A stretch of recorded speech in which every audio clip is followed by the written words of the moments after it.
What is good, everybody? It's your boy MJ. Another episode of Unfiltered Reptiles podcast. If your first time here, guys, please, if you want to support this podcast, support what we're doing, please don't forget to like, share, subscribe. Especially if you're my homie. Come on, guys, you better hit that like button, okay? That's for damn sure. I don't want to be begging people for likes, but if you guys are here to support, please like the podcast. Subscribe to the channel and spread the word, man. But yeah, welcome back, guys. I'm so excited about today's episode. Forrest is running late. I run a tight ship. Forrest will hop in when he can hop in, but right now I'm getting it started because I have somebody very, very important that we're going to go ahead and interview tonight. Somebody that I've been looking up to since, the beginning of all this. I can't even tell you how inspired I've been by the person we're about to interview right now. And I'm going to kind of let him introduce himself, even though he doesn't need no introduction. But more importantly, let's have you take over to Brian Barczyk. What's up, Brian? Hey, what's up, NJ? How are you, man? Oh, man, I'm blessed. I'm doing good. Just getting over the whole Thanksgiving stuffing, the whole ordeal, filling myself. You know how it is. Oh, man, you got to believe it. I tell you what, man, it's I couldn't even sleep last night. I don't eat a lot, so I ate way too much yesterday. I was like dying, but it was good day with the family, much needed day with the family. So it was a good holiday. One of my favorite holidays I can remember for sure. And it's not like you got to sit in your couch all day and rest off the food you ate, right? You had a busy day at work today, right? Yeah, I was up at 5:30 this morning. Started demolition on the new expansion on the Reptile at about 6:45. And then, did tours and events and film till 4, opened at 4, just shut down about 5 minutes ago. Wow. So yeah, it's already been, about 15 and a half hour day so far. So, but that's all right, man.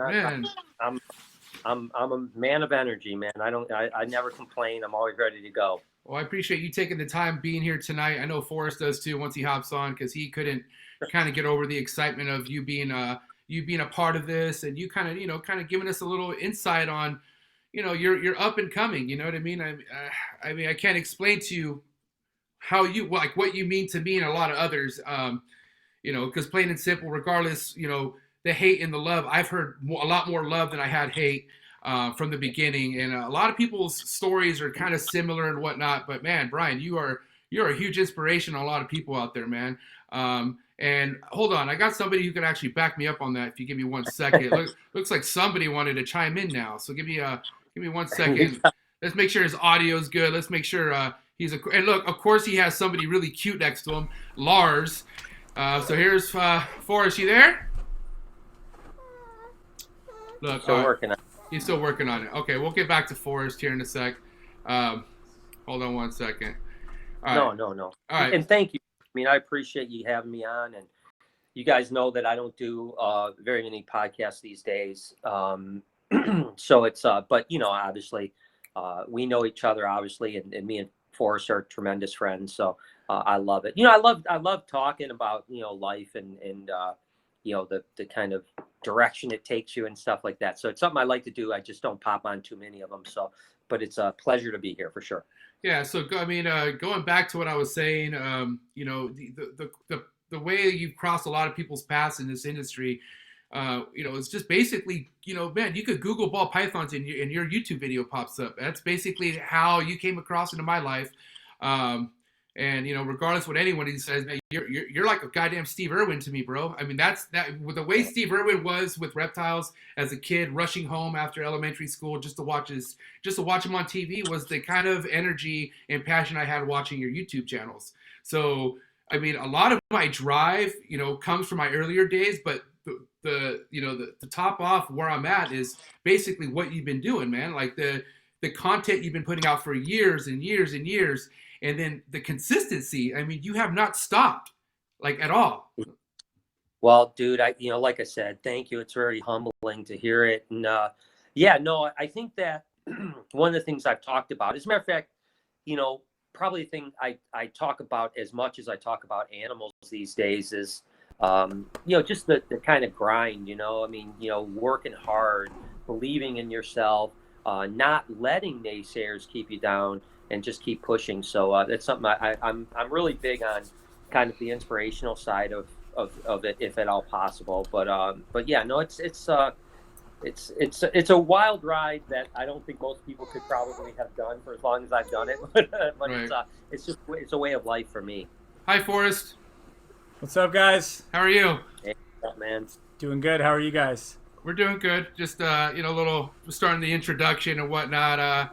Kind of telling people what makes me so inspired to having Brian on this channel tonight. And I think you could kind of tell us what makes you so inspired to have Brian on, right? Yeah, I mean, Brian has been somebody I've looked up to since I first started out in the industry over a decade ago, and I really credit Brian for a lot of my success, and he's just taught me so much about business, about life, about how to deal with the ups and downs in this business. And it's been a crazy ride, but there's a few things that really stand out about Brian above everybody else, and it's his work ethic is 100%. like nothing I've ever seen. So just being around that, seeing him try so many different things, seeing him go through all the things he's went through, good and bad, it's been pretty incredible, and just feel very lucky to have him as a friend. So stoked to have you on the show, Brian. Yeah, no, thanks, guys. All right, you guys are making me uncomfortable now with all this nice talk. So let's move on. Sorry. But, All right. no, I appreciate you guys so much. But Forrest probably knows this. I'm not really good at getting compliments. I'm usually the guy that is like, oh, don't say too many nice things. But no, I appreciate it, guys. Yeah. All right. What's the best way for us though, clickbait wise? Do we start out saying bad things and then we kind of reel it in, or because that's really the only reason we had you on. I think that's what it is. Yeah, that's exactly what it is. Now the truth comes out. Man. So clickbait for sure. And got to have the clickbait. The truth about Brian Barczyk exposed. Yep. Oh Yeah. man.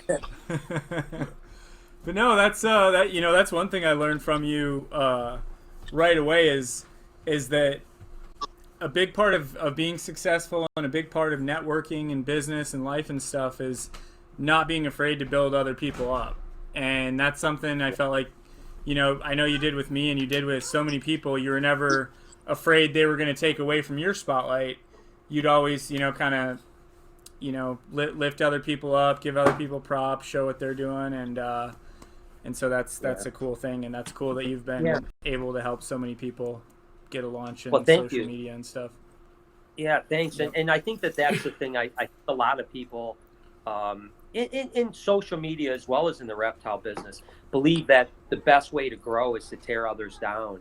And I think that's so silly, And as a matter of fact, one of the guys that I really look up to that has nothing to do with animals or reptiles is David Dobrik on YouTube. And he's a dear friend of mine. And he built everybody's following around him to millions. And he made people that were literally barely working at fast food restaurants. He made them hundreds and hundreds of thousands, in some cases millions of dollars a year, and it didn't hurt him at all. It's there's a saying that says, all ships rise with the tide. So I'm a firm believer that you build everyone up around you. I've done it with my crew. I've done it with my good friends. I'm not afraid to tag people in things. I'm not afraid to promote people. I don't see why anyone would want to shy away from that. It doesn't make any sense to me. It's like, it doesn't help you to hurt other people. And I think that's the other thing. I think that, again, whether you're in social media or reptiles or any business in matter, you don't, you're never going to grow to the level that you want to grow if all you're trying to do is tear down your competition. You need to, I mean, there are times that people are very vitriolic towards me, yet when someone asks me what I feel about them, I'll only say nice things, because I just don't think that it doesn't pay to be negative about people in your competition. It just makes you look silly, so yeah, I'm all about promoting everybody. I think that, within the hobby, all the way up to social media and whatever else. But real quick, Brian, can you agree that it could be hard sometimes when you're brought into a hobby where people don't want to give you information, period? You know what I mean? So there's stuff that you have to, there's growing pains you have to go through to learn stuff the hard way. But then at the same time, you have somebody who just started an Instagram account and they want shortcuts. They want answers to what it is that you had to put in work to learn. When you have people like that, how do you rise above that? How do you, what do you think on that? Well, I've always been of the opinion that I don't care if you've been, in let's say, well, just because obviously we're talking reptiles. I don't care if you've been into reptiles for 3 months or 30 years. To me, the length that you're involved is hopefully the longer you're in it, the more you're going to learn and be smart and savvy. But the truth is that I've known people that have been in the game for less than a year that I'm more impressed with.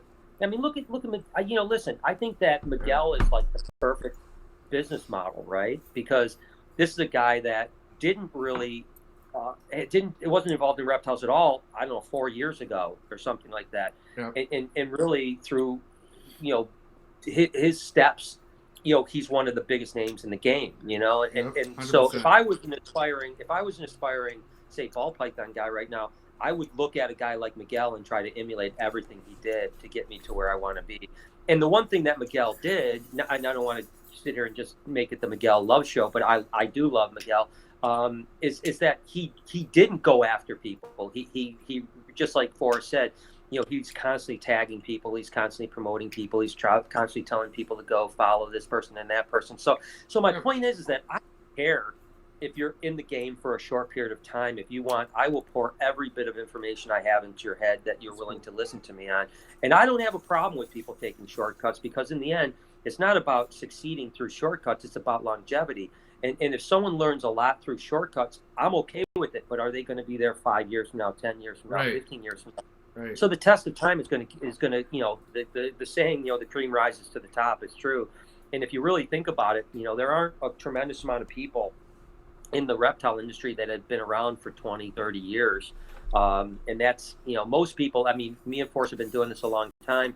I've seen so many people come and go in this business. And that goes, some really incredible business people that had a lot of money came into this business and lost everything they had just to walk away with their tail between the legs. So I guess it was a long-winded thing, but I'm just saying it doesn't bother me when someone wants to make shortcuts. I'm willing to help them make those shortcuts. Oh, duly noted. Yeah, no, and it's like, Miguel didn't have to go after anybody, but they sure went after him. And, another guy I think is worth bringing up is JP. Oh, yeah. Look at all the shit JP took, and that guy. It only brought him clout. It only brought him a bunch of people noticing him. Yeah. Yeah, JP. I think we all were giving him a little bit of shit in the beginning, just because he's the new guy. Oh, and he's got nice he kind of stuff set himself up too. JP's the kind of guy where he means well. He's a really cool guy, but he does set himself up a lot. But I'm really glad I got to meet him. I met him at Prehistoric Pets, and the guy's fucking awesome. The guy's I met him with you, Forrest, and the guy's harmless, just wants to learn. He has a huge passion for the industry, and dude, the guy just wants to grow, just like all of us. So I know, right, Lars? Yeah, right, Lars. To me, that's when I gained respect for him. I was like, dude, you just took a beating. They went after you with everything they had, and you're still here, and you came out of it. Yeah, you're still there, and that's with that part of the business, that just seems to be, that just part of the game, and that's kind of why I think some of us have moved away from it. Yeah, I think it's a bad part of the game, to be honest with you. For instance, I thought it was in really bad taste that so many people, and I don't mean to call anyone out, but I'm just saying, I thought it was a bad taste that people went after JP because on his Instagram it said ball python breeder and he had never bred ball pythons. Really, that's semantics to me. You know what I mean? He had ball pythons. He had every intention of breeding ball pythons. Who cares? In theory, he was aspiring to be a ball python breeder. And the minute he had his first clutch, he was then a ball python breeder.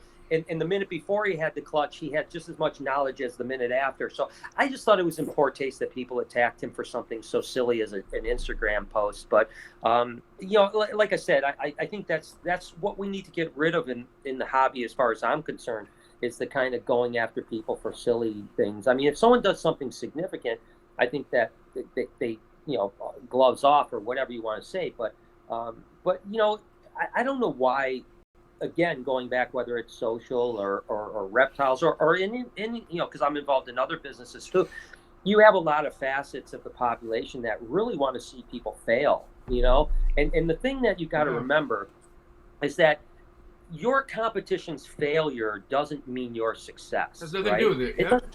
It's nothing to do with it. If JP or anyone succeeds, it's not going to take money off my table, right? It's not going to. And the more we as an industry get out to people and expose people, and listen, the JPs and the Miguels and the, you could go down the list of people's names. They're going to expose their audience to something that maybe people aren't watching me or MJ or Ford. And that's only good for our hobby. That's only going to be good for our hobby. But when you see, I tell you, I've dealt with a lot of really wealthy people that got into the business that told me that were very successful in many other businesses. And they told me that the reptile business was one of the worst businesses they've ever seen. It's cutthroat. It's bad, bro. And I agree with that. I agree with that. I think there's some people who like start on Instagram and don't even get a taste of Facebook.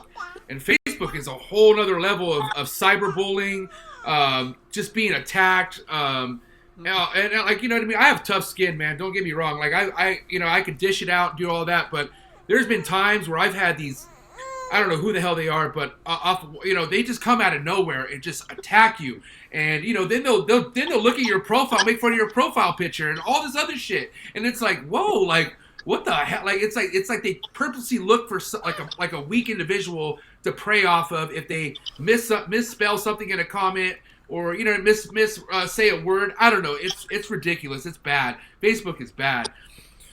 Yeah. No, I agree with you. And I think you're right about the preying on part, because I think, for a long time, I mean, of course I still get lots of hate and that's fine. But for a long time, it used to really bother me. And I think that's what drove the hate, right? Is that people knew it was tearing me apart. Now I literally don't care. I mean, and I don't just say I don't care. I literally don't care. I mean, when someone says something bad, I feel bad for them. I really do. I think wow, you're a grown man or a grown woman. And like all you can do is try to tear me down. And that doesn't mean that people can't give me constructive criticism, because I welcome constructive criticism. But when it's obviously just an attack, I feel bad for him, because I think what a horrible I mean, there are people that run the hate group for Brian Barczyk. And I think what kind of an individual literally puts in 20 or 30 hours a week trying to make me look bad. I mean, that's what your life has become. That's your legacy in life is to make me look. So I literally don't care what they say. I literally feel bad for them. I hope that they one day realize what a miserable life they must be leading. Yeah. And that I hope one day they can start doing something positive. But literally, I don't care anymore. I don't care. I literally don't care. I mean, I want to do the best I can do. I mean, like me or hate me, whichever it is, you can't say that I don't bring a ton of people into the hobby. And that's just the way it is. And I just, so what I do now is I really just focus on the positives, and I don't worry about, and by the way, I will say, MJ, that I always laughed about people making fun of my looks, if people made fun of my ponytail or whatever. That never bothered me. That was stuff that I always just laughed about. It was when people got personal about, the thing that was always my sticking point was my love of animals. When people say that I don't love animals or don't care for my animals, those are the parts that hurt me, because I would die for these animals, I know it. And I've worked, I've dedicated my whole life to nothing but the best animals, but that bothered me for a long time. But now I realize that, anyone that comes to see me and actually visits my place knows that everything that is spewed about me is just bull crap, because my place is, I had some people just recently tell me that they had visited a couple other places and they were like, Brian, your place is literally one of the cleanest places I've ever been to. I've heard it too. Yep. Yeah, so I mean, it's one of those things that I don't worry about it, because I know the truth. Yep. And so hatred is just out there, and I mean, it's just one of those things. But unfortunately, I think it's a bad representation of the hobby, right? When someone's getting into the hobby, within a very short period of time, they're going to come across somebody that is going to tell them that every person they looked up to is a very terrible person to not do business with them. And that's a bad look, man. That's just bad for the hobby. I hear you. Well, I think there's a myriad of factors that go into that, though. I mean, there are people, they're coming in, they're buying live animals that, all these different things can happen to. It can go good or bad, but since they're inexperienced, it's probably going to go bad.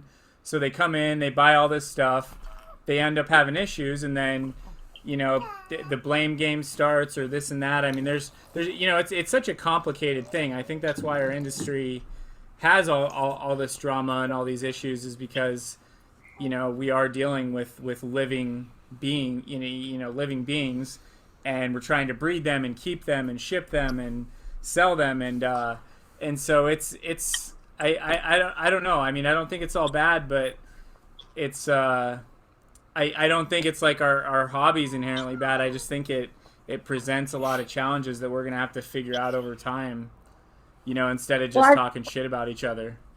The thing is that the hobby hasn't changed as far as the animal side, and since I got into it in the 80s, it's the money that changed.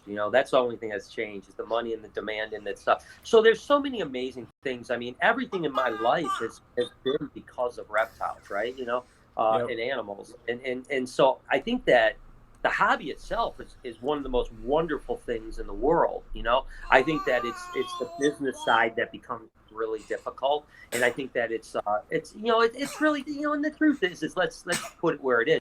It's really just a minority of bad actors that cause the hobby to be so terrible. The problem is those bad actors have big voices and they're boisterous, and that's what happens. And if you hear something enough time, you're going to believe it to be true. And I was talking to Kevin from Nerd a couple of days ago, and we were not laughing, but we were like kind of commiserating about the fact that me and him are getting all this hate, like for everything from the spider gene to you name it, to keeping snakes in drawers, and it's just kind of an irony, because like, number one, I obviously got a tremendous amount of heat about spider ball pythons when I didn't produce the first spider ball python. You know what I mean? It's like, I just bred them along with it. Yeah, it's my fault that there's spider gene. And then same thing with like keeping snakes in tubs. It's like, I didn't come up with keeping snakes in tubs. It wasn't my idea. And that's just the industry standard. But yet guys like me and Kevin take the majority of the heat, which is fine, because we're probably, very public, and that's fine. You have to be sometimes held for a different standard. But I think that overall the hobby itself has afforded me such amazing opportunities in life that I couldn't imagine. And that's all I really want from people. Well, now it's, obviously I live a very different life these days. And you guys know that I don't pitch breeding snakes for a living to anybody. Not that I think there's anything wrong with it. It's just not what I do anymore. I sell pet snakes. I sell cool animals. I try to promote people to love animals. And, and I have, like someone that's, on staff 40 hours a week that basically all she does is answer questions about animals from people that either buy them from us or buy them from Petco or PetSmart or buy them from anybody. And so all we're trying to do is promote, this hobby so that people have amazing experience and want to continue to love them. Yeah. Let me ask. Do you think, though, you're saying the business hasn't changed, though, in all these years? I mean, do you think that with advances in husbandry and testing and things like that, instead of people just being able to, for one, just like say these bullshit blanket statements like, well, I've never had a problem, my collection's healthy, this and that, to where all of a sudden we're going to be able to see what's wrong with the animals, and instead of having, financial motivations, we're going to have to like slowly build healthier colonies of snakes. I feel like, that might, I hope that'll change the hobby as veterinary diagnostics and more widespread veterinary care comes into the mix. Maybe that'll have an impact. I don't know. I think it's a great thing if it could happen. I think that there's a lot of hurdles there, because like you had mentioned, everyone has that dirty secret, right? Whether it's a puffer gecko colony or a colubrid colony or a ball python colony, every major collection deals with issues, right? And unfortunately, you can't openly talk about those issues because you get ostracized, even though the people that are ostracized are dealing with the same issues, right? And so no matter Yeah. how great the veterinary, like in particular nidovirus, tests and stuff like that, until, I believe, I've said this recently, that being a guy that dealt with nido in the past, and now pretty much clean of it, we're pretty sure we're clean of it, because we haven't had any symptoms, but I think that it would be a great thing for the hobby to um, you know, I don't, and this is a little bit tricky, so I probably shouldn't be talking so much about it. But point is that if there was a certain dollar amount, if you're buying a $500 snake, maybe that should come with a NIDO test with it, you know?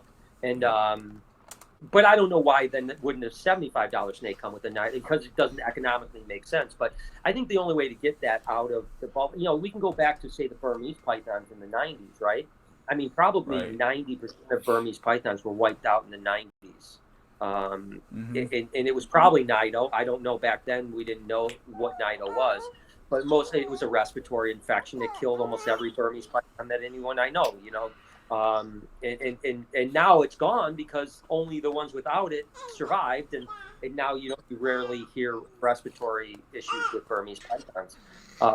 Yeah. So I think that's got to be something that happens with ball pythons. And then the other thing I think for us is maybe we have to understand. I know we've talked before about how there's a chance that there could be some cryptosporidia / paramyxal viruses that maybe even IBD that snakes could live with their whole life and never be an issue. I don't know. They can and they do. I mean, I have a friend that just had paramyxo, and in a room, and was doing some testing and stuff, and he lost a few snakes, and other than that, he's got animals that tested positive that have been doing good for months now. And I think these things exist in all collections, and it's like you said, it's a dirty little secret. It's stuff people don't want to talk about, and but hopefully it'll advance the hobby as we, as technology and as costs come down, and as our reasons for doing it, change a little bit. Maybe we'll see less people getting into it wanting to just be a breeder. Now they're getting in and they're wanting to be a content creator, or these other avenues that are out there for them. So it's kind of cool. Yeah, I mean, it'd be great if NIDO came down to $15-20 a test. You could afford to put that on every ball python you sold, and it'd be great to weed that type of stuff out. But it's I mean, that's why we have a closed collection for the most part when it comes to our breeders now, is we just don't bring them in. We just don't bring anything in, because we went through the issue years ago, and we've gotten it out of the collection, and now we're so afraid to bring anything in from anybody that we just don't do it. So yeah.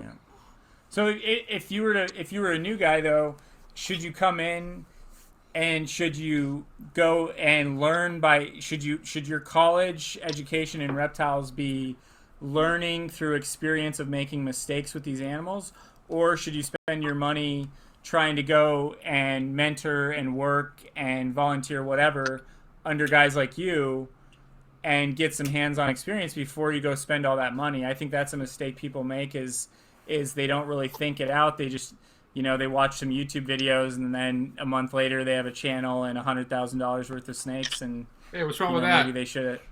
Yeah, there's nothing wrong with it. I'm just saying, if I could go back, I know that's what I would do. Is I would have spent a lot more time thinking it out if I wanted to make it a business. It's not a bad idea. I mean, I think it's, more knowledge the better. It's interesting in a lot of, you can't even keep certain animals until you volunteered at places for X amount of time. And I think that's an interesting system that I wouldn't be at all opposed to seeing happen. But I think every situation's different, right? I mean, we've been around long enough where I've seen people jump in and do all the right things, i.e. Miguel. And I've seen people that have jumped in and done all the wrong things, and it's been bad for their business. It's been bad for the hobby. It's been bad for the animals. So it's a case by case study a little bit, right? But I think that mentorship, I think, is always important. Though I really do believe that mentorship is important. I think I think that you saw Miguel and JP both kind of mentoring with people like Justin Kabelika and Ozzie Boyds. Sure, they were spending a lot of money with the guys, but at the same time, they pick the right two guys to mentor, or Marcus Jane, or, you know, these are these are people that you want to, you know, kind of do business with, and they might not be the cheapest guys on the planet, but you know, the quality and the health of the animals is going to be good.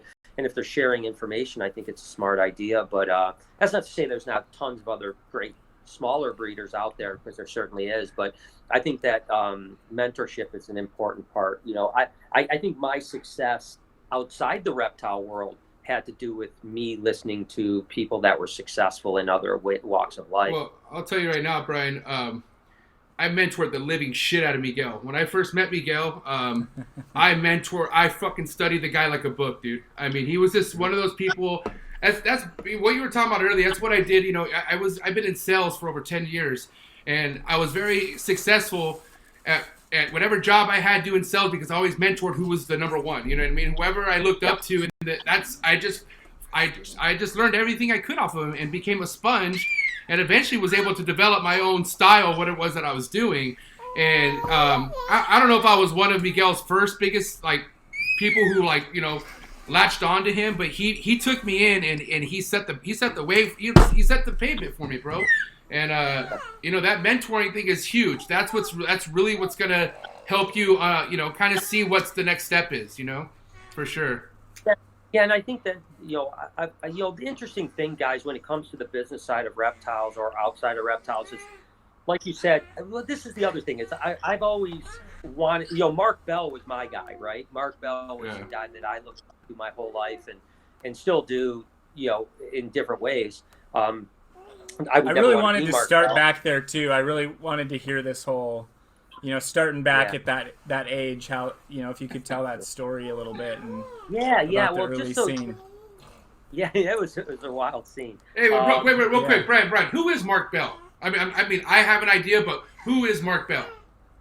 You know, I love the fact that you asked that question, and I don't know, but I think this might be another fundamental flaw in the reptile hobby. And what I mean by that is that no one knows who the legends are. You know, Mark Bell has the largest collection in the world, the largest collection of reptiles in the world today. He has it, and if you walked around Tinley Park and asked people who Mark Bell was, probably no one would know. Okay, now he's one of the smartest guys in reptiles, always has been. Weirdly enough, I met him when I was 15 years old working at a pet shop. He was selling, you know, corn snakes and king snakes to the pet shop I worked at. There was no money in the hobby. He was working as a gas weld inspector. And as a side gig, he was breeding some snakes and selling to the pet shops, stuff like that. Ultimately, he was the guy that really pushed the limit on everything. I mean, he was the guy that pushed the limit on every single thing. Let's put it this way. If it wasn't for Mark Bell, the reptile hobby wouldn't be what it is today. Yep. You know, Yep. He pretty much set the standard operating procedures for commercial breeding reptiles. For the most part, there were other guys like Gary Sipperly and you know, John Ruiz and Lloyd Lemke and stuff like that. But so Mark was always a mentor of mine. I much like Horace said, I'd go over his house 5 days a week, helping him clean cages, sitting around BSing with him till 2 o'clock in the morning. That's awesome. And you know, he taught me so much about things. So I think I think that's really important to not only look at people that have been successful, but more importantly, and I think this is maybe where some people miss it in the reptile hobby, is that look outside the hobby to successful people as well that have nothing to do with reptiles, right, and try to emulate them. You know, when I tried to get successful on social media, I didn't look at anyone in the reptile business for social media success, because I didn't think many people were really doing it right. Because there wasn't anybody really. No, there wasn't when we started. We were definitely early adapters to every social platform.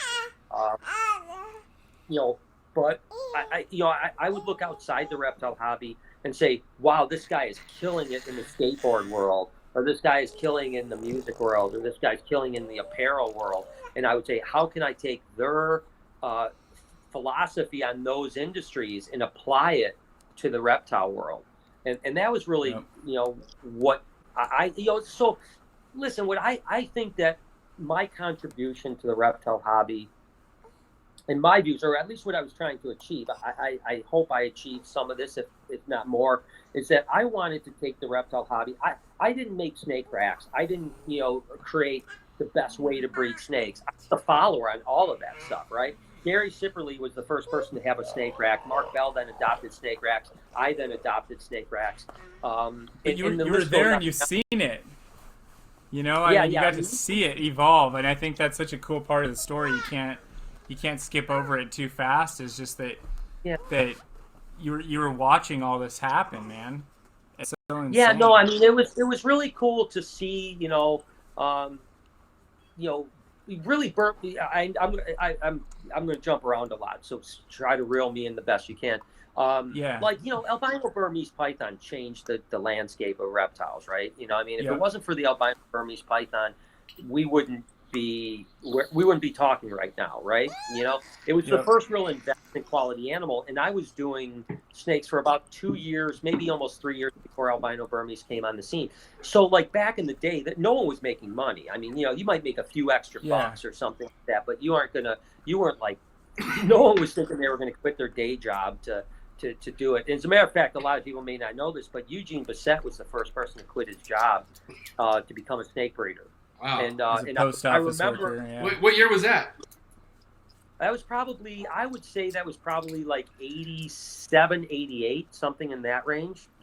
Wow. Late 80s. And I remember the day it happened because Mark Bell called me up and said, "Can you believe Eugene Bissett quit his job?" And he was a post office worker. And here, all these years later, Eugene is still one of the titans in the business, you know. People don't know much about Eugene because he doesn't have a website or Facebook or anything else, but he's still producing, you know, the most incredible animals out there, and he runs probably the tightest ship of any reptile breeder in the industry. Now, was that before or after he drove up to see? Was it him and Bill drove up to see Mark's racks and how Mark was doing everything? Yeah, that was after that. You know, Mark. So what happened? So going back just a little bit more, there's a guy named Gary Sipperly. He was out in San Diego, and Gary was, as a matter of fact, his company was called San Diego Reptile Breeders,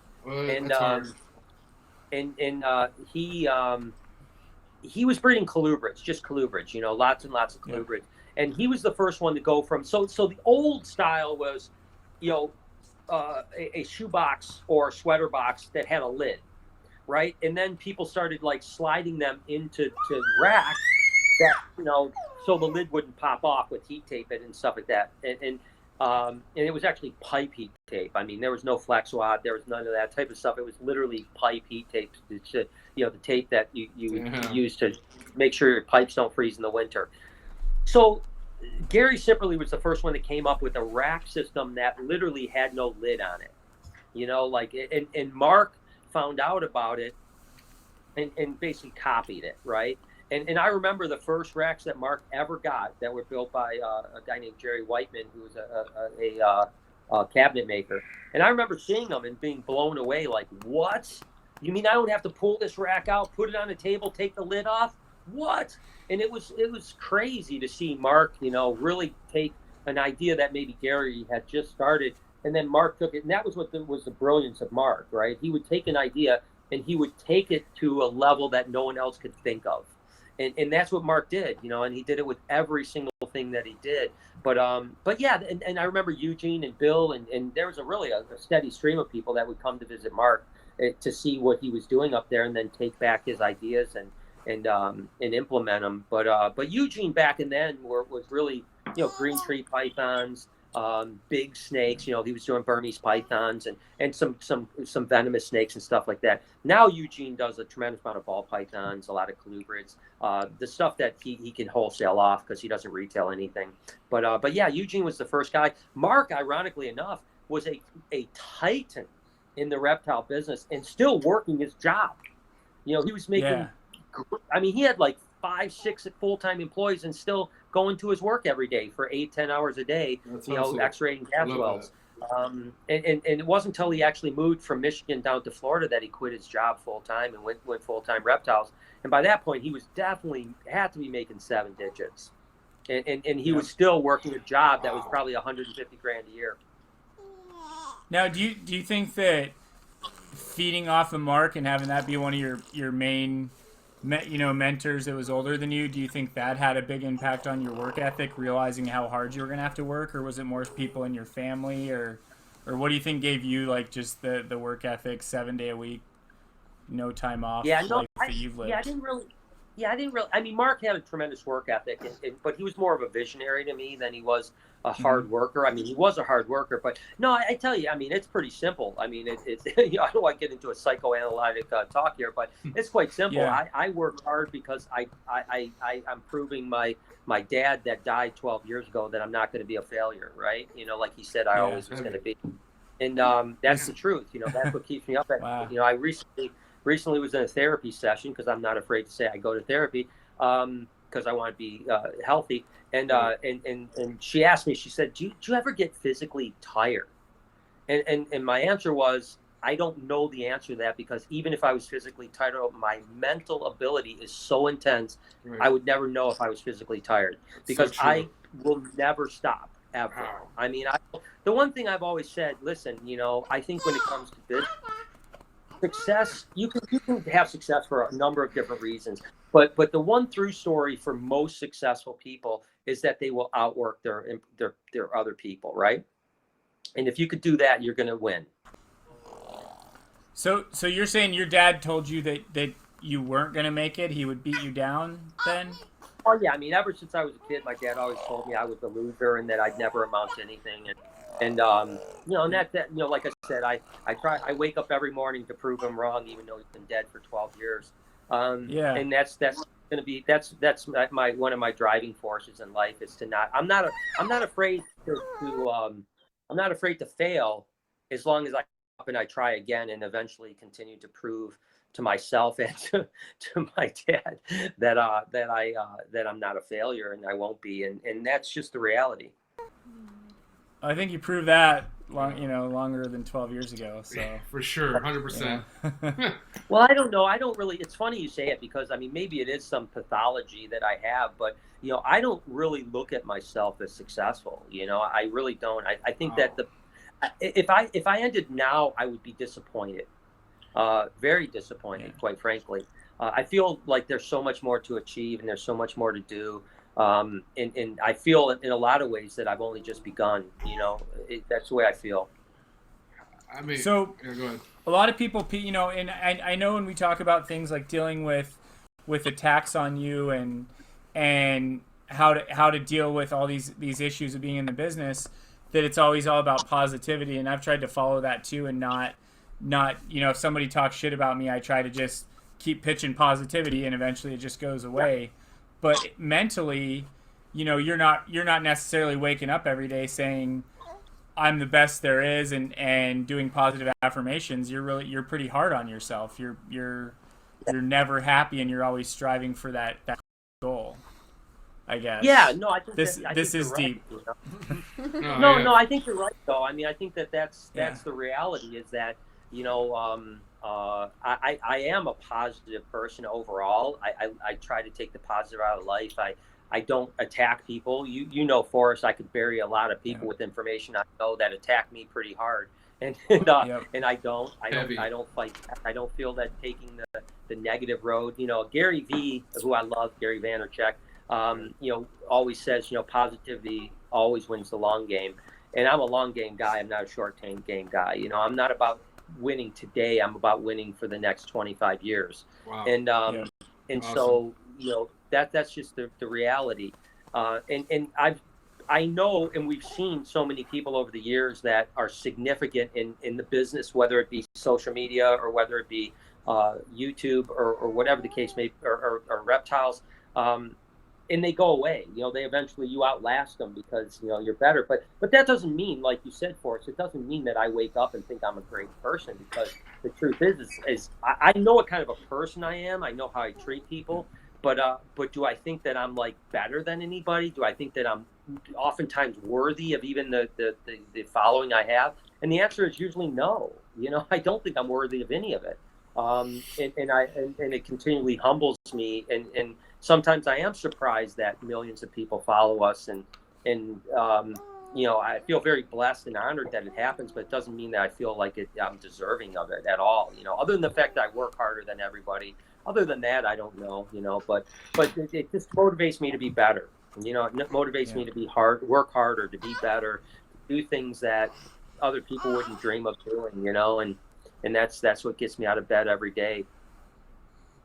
So one thing that, another part of those stories that, I just, it seems like every time we're on a long trip or something, I just love hearing this stuff about the teenage years and all that stuff. But like, so socially learning how to be in this group of people. And I mean, it seemed like such an eccentric group of people that, the Jeff, like you tell me about Jeff G's house, how it's like Jeff G was like a rock star, and there's all these people, and it's blowing up, and people are starting to make money, and you and Lori were together from teenage years. Mark and Kim were together. Jeff G and his wife, I think maybe go back that far. Yeah, they do. Yep. Yeah. So I know you told me though there was a point like at Daytona where you because I was going to ask you about like sobriety and behavior and like how you've held yourself in business and like getting through that like crazy those crazy years when everything's blowing up, everybody's living this kind of rock star lifestyle.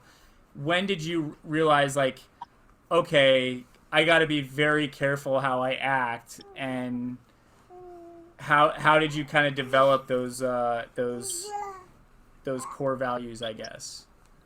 Yeah, I think it is important, and I'm going to tell you, first off, you're right. Back in the day, back in the early 90s to mid 90s, it was like rock star status. I mean, the Pete Calls of the world, and again, even Mark Bells and you name the person, they were rock stars. I mean, they walk into a reptile room and people treat them like they were Kiss, and I was still the young guy. I was still the young guy, even though I was doing well. I was still, considerably younger than them, and no one took me as serious as them. So I never had the rock star status back in those days, even if I was producing equally as cool of animals. And I was also much more modest about the things I did, even when I made big money.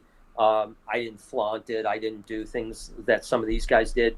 But I think that it was a fun time to go to Pete Call's parties, because there was a show called the Mid-Atlantic Show. I think it still goes on, but there was a guy named Tim Hohen that actually ran it back in the day, and it was literally the second largest show in the country.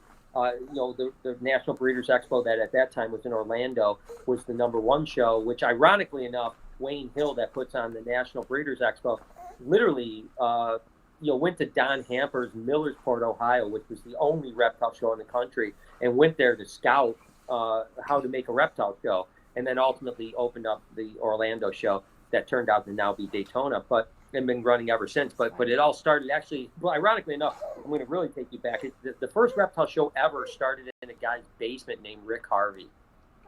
Rick Harvey was from Columbus, Ohio, and literally people would go in his basement and would sell reptiles and trade reptiles. In Ohio? And then ultimately, in Ohio, Columbus, Ohio, was the first one ever. And then what happened was Don Hamper saw an opportunity, and he started renting a little VFW hall in Millersport, Ohio. And one of my favorite stories is that, which unfortunately Don just passed recently. Yeah, tremendous. Man. Yeah, he's he was one of my biggest legends. I love the guy, but Don used to have a vending machine at the Millersport, Ohio show that used to sell soda, but he would stock it with beer. So literally for like $1, you could just get a beer at the reptile show on the vending machine. But there was venomous snakes at that show. But Wayne Hill went up there and did it. So anyways, Tim Hohen started the Mid-Atlantic Show in Baltimore, and Pete Calls from the area. And this was in rock star status for sure. And Pete would have these massive parties at his house during the weekend of the Baltimore show. And it was insane, man. I mean, I bet you Pete would spend $40,000 on this party.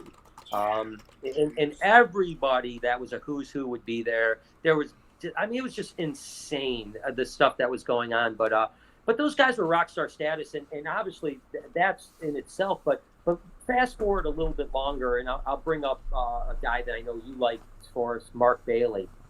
Yeah. And Mark, who I love. I think he's one of the nicest guys and one of the most smart guys in the world.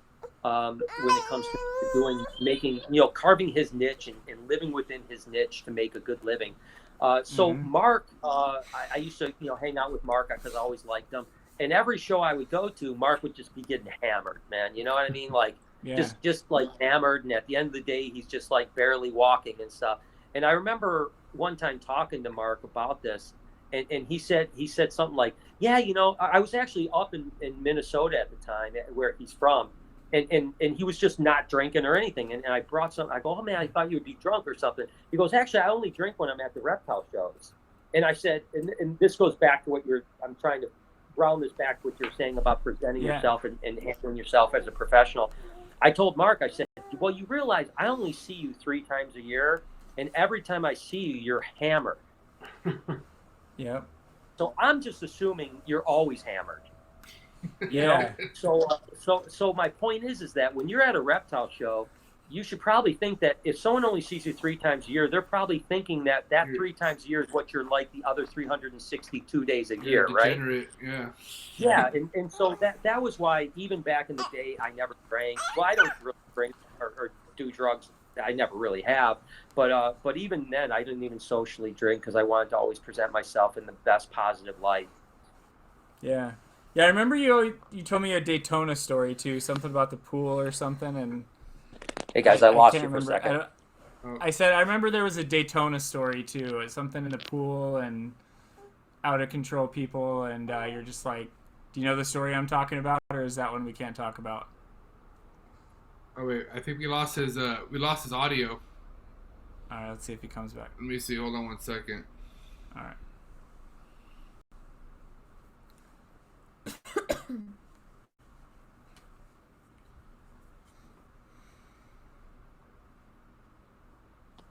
Can you hear me now, guys? Yep. Yeah. Okay, go. Yeah, back. no, Cool. Sorry. Yeah, no, what an awesome story about Mark Bailey, and I mean somebody that now is just completely the healthiest person as could be, and such a good role model for anybody that's ever went through any of that kind of stuff, which plenty of people in the reptile hobby have. But I know you told me another story kind of about something similar about like at Daytona in the pool one year, like stuff was just out of control. I don't know if you can tell that one or not, but I remember. Yeah, it was. That was the one time I did drink, but it was on a Sunday night, and so back in the Daytona or Orlando areas, almost everyone would leave Sunday. So Sunday night was just like a handful of guys, that were like all breeders. There were no more customers left. There was no more big things, but guys were. And I remember there was a guy named Matt Schramm who was a big name back in the day. Had a bunch of carpet python stuff and so on and so forth. And he and then there's a guy named Ernie Wagner. I'm sure you know who Ernie Wagner is. He was the old director of the Seattle Zoo, legend. I think he was the first person to ever breed Burmese pythons in the United States. Really responsible for a tremendous amount of animals. And it was me, Ernie, Matt Schramm, Pete Call. What the heck's his name? The guy from Nia Desha Cages. Do you remember Nia Desha Cages? So so it was the owner of Nia Desha Cages and a couple other people. And I just Amir got out was of there, right? Amir was there. Yep, exactly. Yep. And I mean, shots started going, and all I know is at the end of the night, we all ended up in a pool. We got, like it was like 3 a.m, and then I think Pete Call paid the security guard like $200 to leave us alone, and it was definitely, those were the rock star days though, when Pete Call, I remember, I think it might have been maybe that show or maybe the show before, where he was on the 10th or 12th floor of the Radisson Hotel, and he literally threw a TV out the window. Literally like threw it out the window of a 10 or 12 story building. I don't know, it was like $20,000 or $30,000 worth of damage to his room that weekend. I mean, it was a different life back then. There's no doubt about that. Yeah. But that, I remember that night you're like, all right, that's it. You're like, that was the last time. Yeah, I've never been a drinker. I mean, me and Laura have been together 30 years, and she's seen me drunk twice. Twice. So that gives you an That's idea how crazy. much I drink. But yeah, that was the last time. You're right. That was I said that even though it was just a small group of people and I wasn't like a bunch of public there, I realized that wasn't the image that I wanted to do. And quite frankly, I remember we partied till about 4 a.m. And Lori, who was not happy with me because she wasn't partying, she Sounds familiar. happily woke me up at 6 o'clock in the morning. I was still drunk. Oh, I bet. And, Oh, yeah. and we had Signature. to drive 20. We had to drive 20 Signature. hours home. And I don't think Lori said a word to me the entire 20 hours. Awkward. Oh man. Oh man. I bet. So I But shut it down after that. But I the shut whole it night, down the whole night's going in your head though. With the whole, exactly what happened. I bet whatever you can recall from that night, I bet you were thinking of for sure. Oh my gosh, yeah. Good times. I think there was like a naked chick in the pool that was not. I mean, it was just a bad scene, man. Bad scene. I can tell you, every party friend I had always told me, you got to create memories, not babies. Yeah. No offense, Lars. I love you, Lars. Yep, I love you, buddy. But no, it's yeah. I always cool stories and just kind of how you navigated your way through such a crazy period of those guys like Ralph and Pete and stuff, and I know they've had their challenges from Well, I think I think the thing is that and this. Forrest, you know me as well as anybody. I think the one thing that I find the most bizarre about people's perception of me is oftentimes they think I'm arrogant. And that's like the craziest thing that I can imagine, because anyone that's spent any time with me knows that I'm the furthest from arrogant you could be.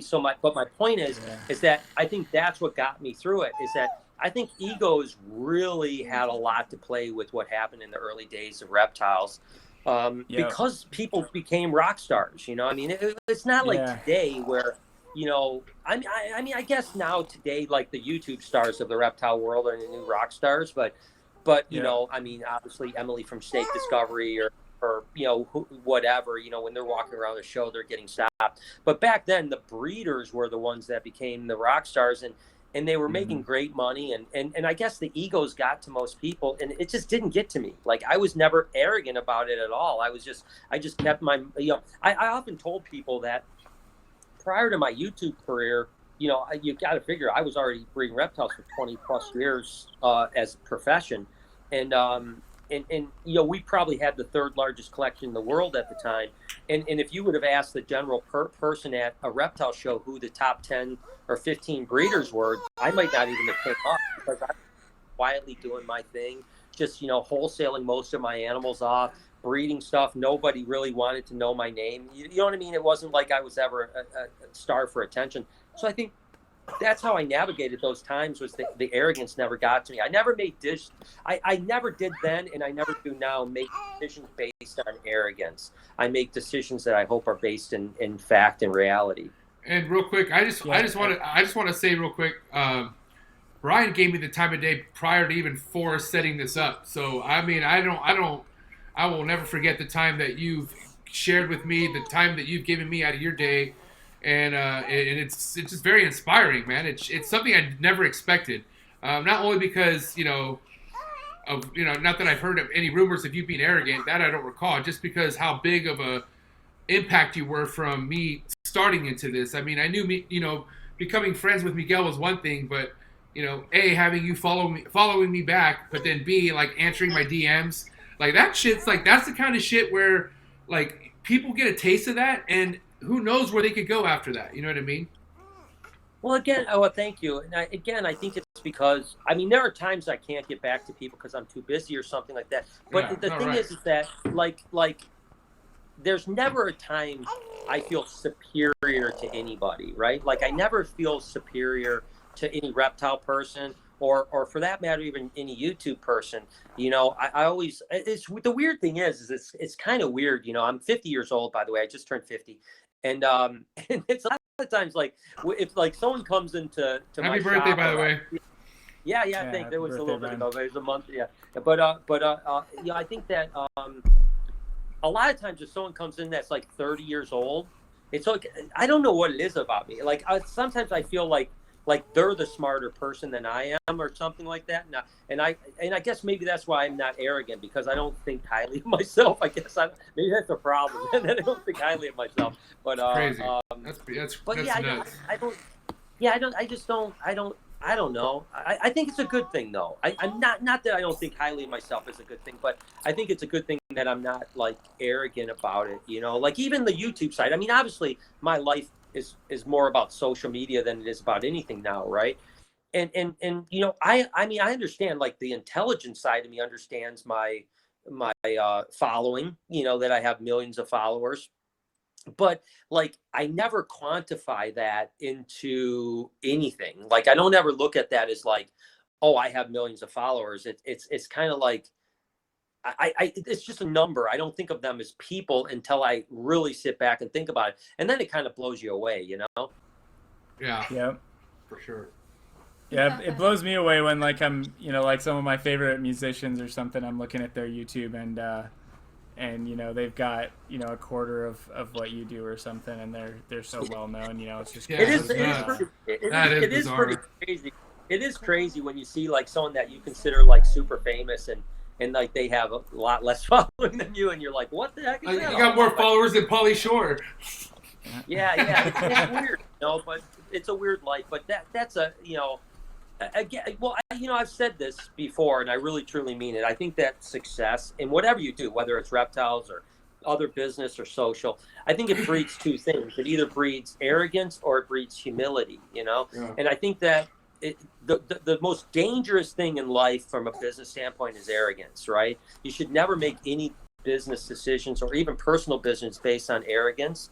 I think that's where you make the big mistake, right? If you're buying into a project because you think it's going to make you somebody, you're probably chasing the wrong dream. You know what I mean? You should be buying into a project because you think it works within your business plan or works within what you want to do. And that's something that I've always continued to do throughout my career. And I always said, you know, when I really, the only time that I think arrogance played a role in my life was when I was downsizing my reptile collection. You know, I had been, like I said, number 3, number 4 at the worst as far as size collection for 15 years. And it was really difficult from an emotional standpoint to downsize into a position where I was no longer going to be in the top 10 or 15 or whatever it is. And that was maybe a little bit of arrogance that kept me going for an extra year or two, which I think was the biggest mistake I ever made. I think I should have downsized 2-3 years before I did. And I didn't, because I was like hanging on to it. And I remember, you know, Ian Switalski from Outback Reptiles, who's always been a dear friend of mine. I remember being on the phone with him once and saying, and this is arrogance talking right now. I remember saying to him, do you think people know me as BHB Reptiles or Brian Barczyk?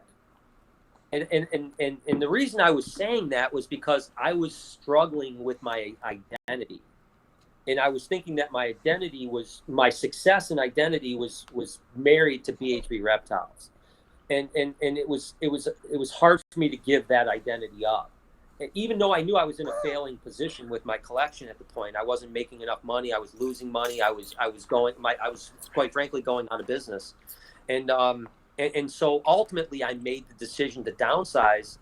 And that's when I really figured out what business was about, you know, and the fact is that business isn't about how much money you gross. It's about how much money you net. And that was my problem. I was grossing tons of money, but netting hardly anything. Now I've gone the exact opposite way. Right. Well, that's something I really wanted to hit on too, is, you know, what that was like, and what kind of wisdom you could, you know, give to people who have big aspirations in this business and they want to grow a big collection. You know, some of the downsides and just the horrible things that come with managing, you know, that point when you finally realize you have too much, or you have your operation and it's going well and you lose some people, or something happens to the building, or just the level of stress that you were at that point. And and you know how people can avoid getting themselves into that, because I know we're going through a similar thing on a much smaller scale, but it's like we'll double in size and not make any more money, and it's one of the worst feelings really there is. I always say that you don't want to. A lot of people fall into the trap in business that, well, if I'm producing 100 clutches of ball pythons and making X, I can produce 200 clutches of ball pythons and make double, and that's far from the truth. And that's something I can tell you this much: the last 5 years of BHB when I was big were the worst 5 years of my life. Okay. And there's a number of reasons for that. Number one, you are now completely handcuffed by your crew. And if your crew aren't exemplary, and in some cases mine was far from it, your life is destroyed, right? And then the other thing is that let's say, we all know that when you're keeping animals of any size, I mean, whether you're keeping fish or reptiles or rodents, there's attrition, right? You're going to have losses. So if you have 100 snakes and your attrition is 1%, so each year you lose one snake, which is a relatively low number. If you have 100 snakes, you're going to have something get egg bound, go to dystocia. You're going to have something get sick. You're going to have some issue. But when you multiply that times 50,000, now that means you have 500 animals a year dying, right? At the same rate. It's the same rate as 100. Now you got 500, which means every day, 1 or 2 animals is dying. Every day. Yeah. Which means every day you wake up and you go into your building, you are going to find 1 or 2 dead animals because you have 50,000 animals, right?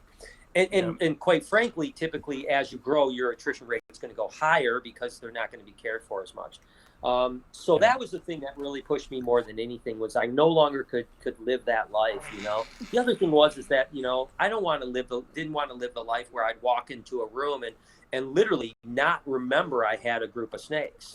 Like, where did these snakes come from? And my employee would say, oh, we've had those for 6 months. I'd be like, really? That to me, I had lost. And the one thing I did always say, and the same thing I say to this day, when I no longer want to do something, I stop doing it because I don't want to do something I hate doing.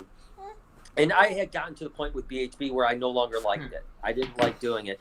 And I will say, when we downsized and sold about 60% of our collection or more off, it was like I got out of prison. It was literally like I got paroled. And all of a sudden I knew where all my snakes were, and I knew all of them, and I looked forward to it, and every clutch mattered. I tell people, going back to the early days when I was really kicking in colubrids, there were times, I think my best day ever was 2,100 eggs. 2,100 eggs in a day. Wow. In one day. That's so heavy. And you know what? How many species? Do you know how many species there's 100. Wow. There's a lot of species, Forrest. I don't know what that number is, but it's certainly up there because, I worked with so many species of colubrids and so many species of pythons and boas that I've bred just so many things. But I would have to one day add that up, but it's got to be, it's a lot, But anyways, my point I wonder is if it's the most, I think Mark Bell probably has the most. I think Mark Bell probably has the most. I think I'm in the top 5. I would think in species. Yeah. I would think, but sure. I don't even really care, to be honest with you, with that so much because But what I'm saying is that when I had those 2,100 eggs, it was the worst day of my life. Because I had to work. I had to work 14 hours just to pull, and I didn't enjoy one of those clutches, not one of them, because all I did was say, "Oh my God, I got to pull this clutch and this clutch and this clutch," and I was there from 8 in the morning till 12 o'clock at night pulling clutches. It wasn't until months later I could look back and go, "Wow, we had 2,100 eggs that day. That's awesome." And I didn't want to live that life anymore. I wanted to enjoy today. Yeah, when I pull 6 clutches of colubrids, I love every one of them, right? Yeah. Because it's like, oh my God, I get to pull 6 clutches. It's awesome. When I'm pulling 150 clutches or 180 clutches in a day, it's not fun. There's no fun in that. Yeah, it's just you're pulling widgets at that point, right? Damn. Yeah. So that's why I changed, and it was the best decision I ever made. Such not only dose financially. Of reality right now. Yeah, and listen, I think that I think there's a way to make money in reptiles, and one of the ways to make money in reptiles is to not grow too big.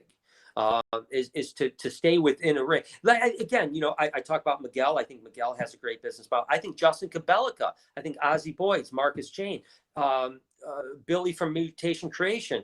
These people all have the right business model. Yeah. But like you said, there's money to be made. If you don't, like you say, what is that saying? A pig doesn't fly straight or something like that. You got to just stay in your lane and not expand to a point where A, it's not fun anymore, and B, any money you make is going into something else. Yeah. So for one, you better have the ability to sell those animals. A BHB right. table. Brian told me early on at a BHB table at a show, there was nobody sitting down at a chair. You had to walk into the booth.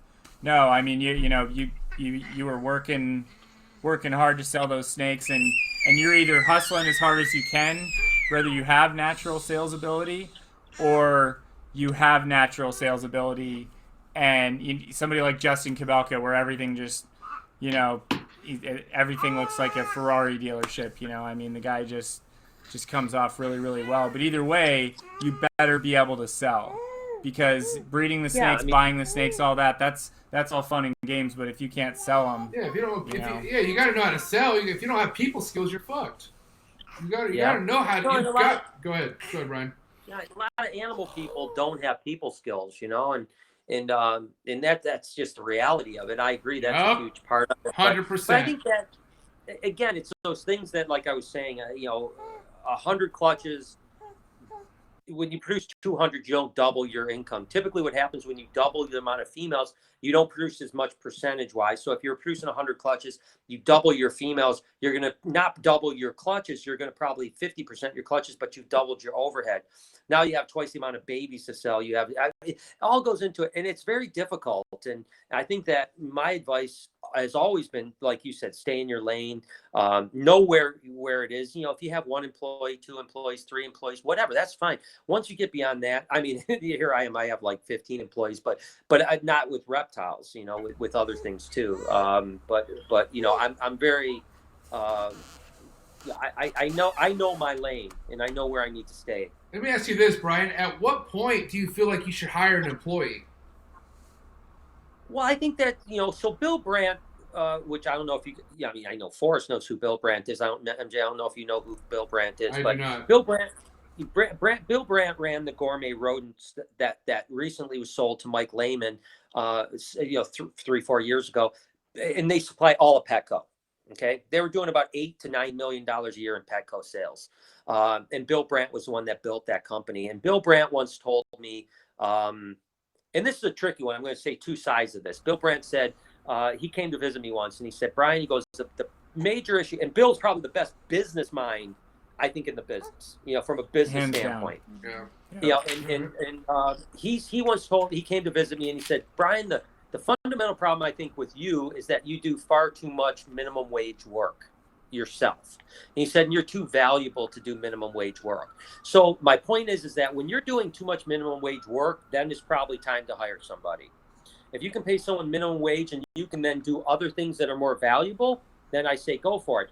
Now, the flip side to that is a saying that Eugene Bissett used to say, which to this day is still one of my favorite sayings. I have no idea if he even would remember ever telling me this, but this is 25 years ago. Eugene Bissett once told me, Brian, the fruits of our labor are labor. Yep. And I think that's the hard part, is that when you love cleaning snakes, you don't really want to hire someone to clean snakes. You'd rather do it yourself because that's what you love doing, right? And sometimes, so you've got to make that decision. I'm a big delegator. Yeah, I love delegation. I do too. I tell my crew this all the time.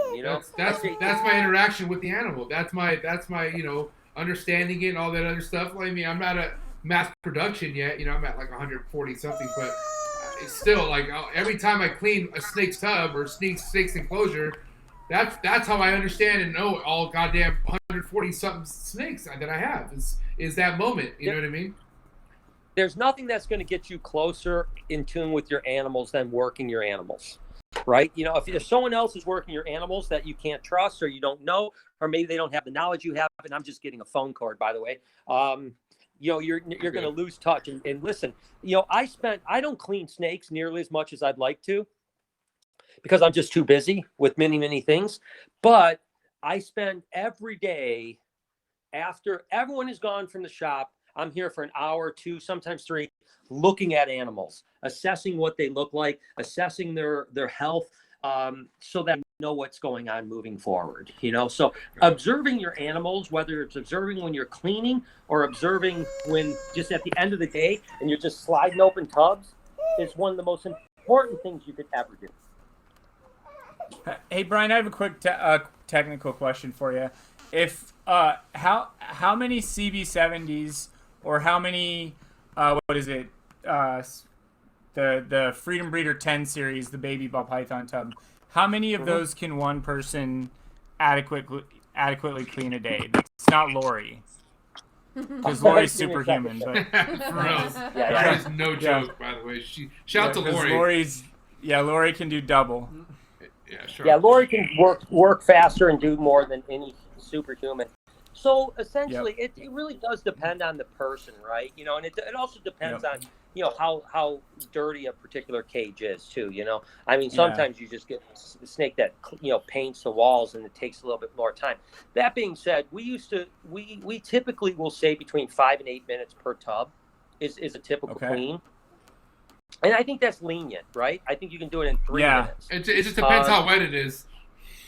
Yeah, there's a whole bunch of factors. So I think if you said 5 to 8 minutes per tub, you're giving the 3-minute tubs, and then you have some tubs that are 8 to 10 minutes, type of thing. So with that being said, if you have a 10 high 30 across, you're looking at about 2.5 hours to clean that rack, somewhere in that range. So you should be able to get through, if it's a 30 high thing, you should be able to get through an 8-hour day. Should you should be able to easily do 4 racks. I'd say somewhere in that range. Yeah. Right. These are adults. Yeah. These are adults. Or, these are adults. Babies are a little bit different because they're a little bit quicker. They're not as dirty and stuff like that. Yeah. Mary, I'm trying to think how many tubs we have. Mary cleans all of our tubs each week and feeds and waters and does a couple other things. And we have I think there's about 1,500 slots that she cleans every week. So about 1,500 slots in a 40-hour week, including feeding, and then she does some other python stuff as well. So, but she's a great employee as well. She's really she doesn't dick around, But it's hard to find that, I mean, in a perfect world, I don't know. In a perfect world, I don't know if I'd have anybody cleaning racks. I wish I didn't have anyone cleaning racks these days. You and me both. One other thing that I was telling Steven that I thought you told me was when it comes to, you've ultrasounded a ton of different species, more than probably anybody else out there. Isn't it true that the follicle size is pretty much the same across the board? Wild. So basically, a black mamba has the same follicle. So it's gonna hover around 3 to 5 millimeters. And then 8 to 12 is going to be your prime introduction for any snake, basically. It is ridiculously true and consistent, even to the point where like blue-tongued skinks follicles are about the same size, and that's a live-bearing lizard, and they typically you'll see them about 5 millimeters off season. And you'll see them go up to about 10 millimeters when they're receptive for breeding. And the ovulation is different. Size of ovulation can be different across the board. But the actual follicle growth for breeding is right in that 1 centimeter range on almost every species I've ever worked with. Now, real quick, Stephen Cush, I hear you over there saying, "Wow, why is that blowing your mind right now?" I think if you think about that logically without prior knowledge, you'd think, the size range and with different species that they would have a variety in follicle size, but look at a small, thin snake to a snake like this. You would assume that those follicles would be. Python, they're both at 12 millimeters. I know. When Brian told me that, I just was blown away. And Brian, it's one of those things where it's just drives me insane. Talking to people who don't know Brian or don't know their history in this business, to disrespect somebody like Brian who's been there from the beginning and done more hands-on animal work than than anybody else in the business. But Brian is, doing his thing, and he's promoting the excitement, and he's touching new people. He's not really, focusing on that hardcore side, even though he has so much hardcore knowledge to offer, and that's why it's so fun, to get you on here and just, talk a little different than maybe on a lot of the other stuff, I appreciate it. And I think that, there was a couple things about it. Number one, I've always been a pretty like a person that relates to the people that aren't as knowledgeable as me. I think in the sense that I never talk down to people. I never, I never acted like I knew more than people. It's always been the way I've been. But then on top of it, I think that, listen, I told I never beat around the bush about shit like this. Nothing hurts me worse than to not be accepted in the reptile business, right? I was one of the guys that founded the reptile business, along with Mark Bell and Eugene Bissett. I'm not taking sole credit, but certainly I was one of the pioneers, and I love the reptile hobby with all my heart. Like I said, even though now I'm doing better in life, not breeding reptiles for a living. Still, everything I've been afforded is because of reptiles, because of the reptile business. And there's nothing I love more. And that was probably the thing that pained me the worst is a few years ago when I went from being, well, now it's been like 5 years, but I went from being like the golden child of reptiles, right? Like you couldn't find one person to say a bad word about me. I mean, for 25 years, you couldn't find one person. If someone said something bad about me, there'd be 25 people attacking them because they said something bad about me. Yeah. And to go from that to being like this, like vilified, like pariah, was really difficult. And then ultimately that spawned to a point where I realized I had to just let it go.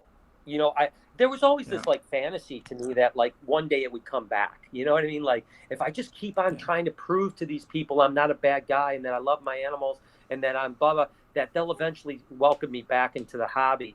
And then there was a point probably about 2-3 years ago where I realized that just isn't going to happen. Right. And I remember there was, I think the epiphany really came one day when I was at a reptile pet shop in Ohio. And this, I was there, filming and stuff like that. And this girl came in, just a customer of the place. And she was like, "Oh my God, Brian, I love you." Takes a picture with me, tells me that I'm, her favorite person and that she's amazing.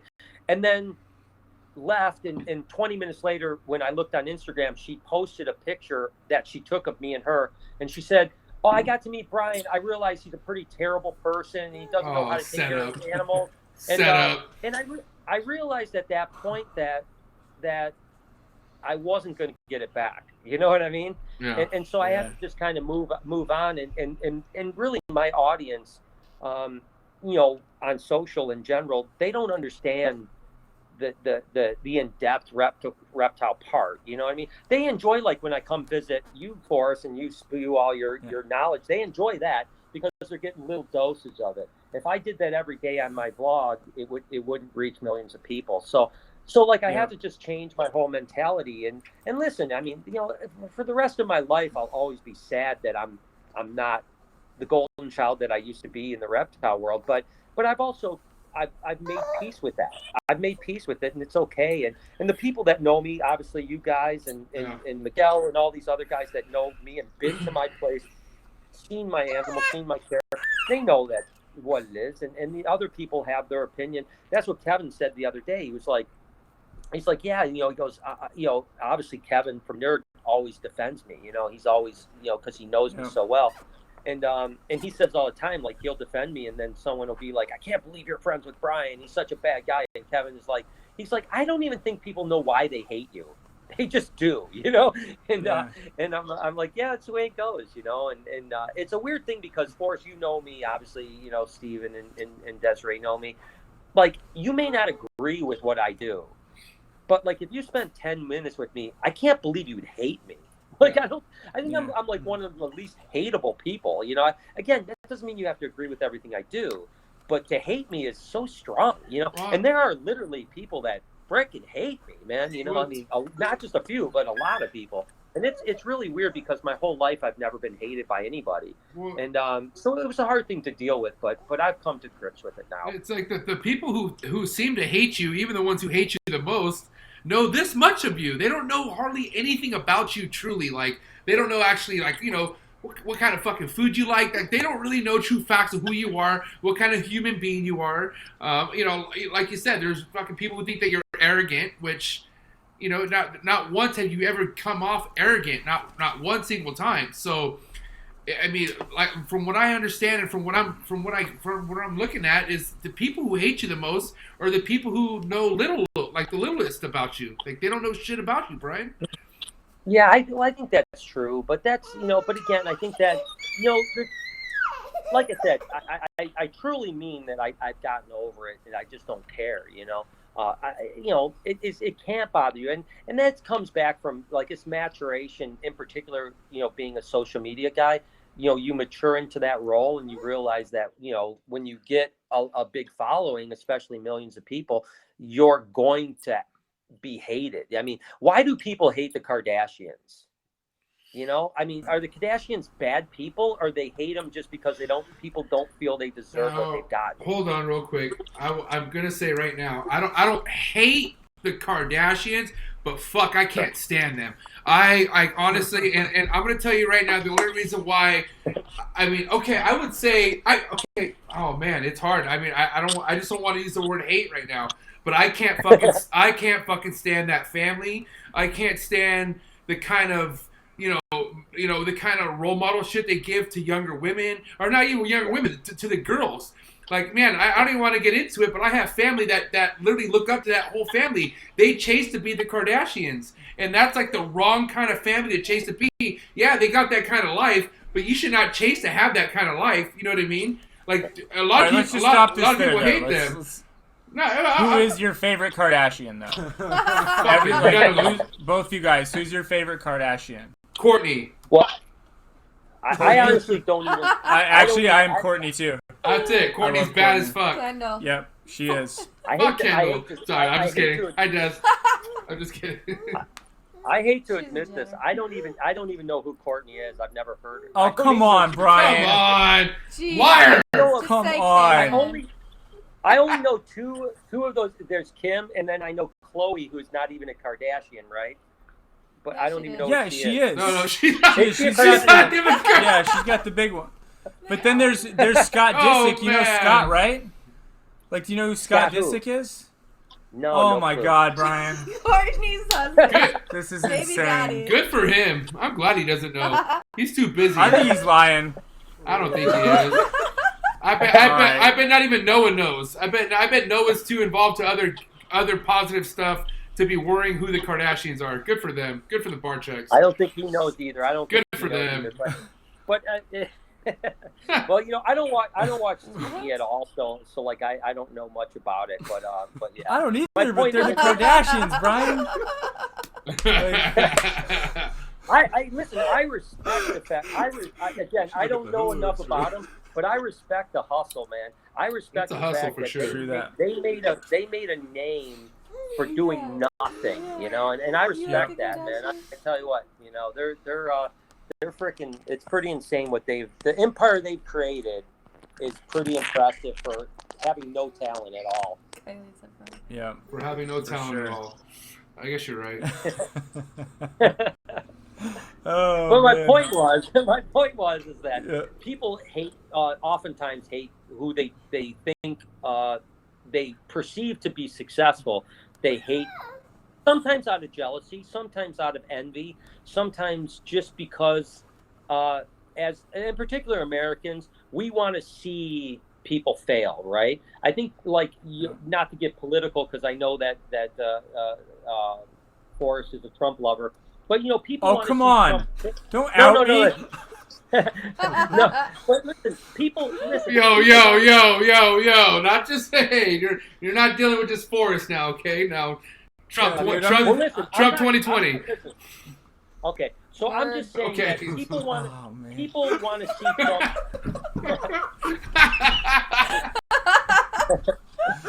Okay. I bet Joe liked that. Joe liked that for sure.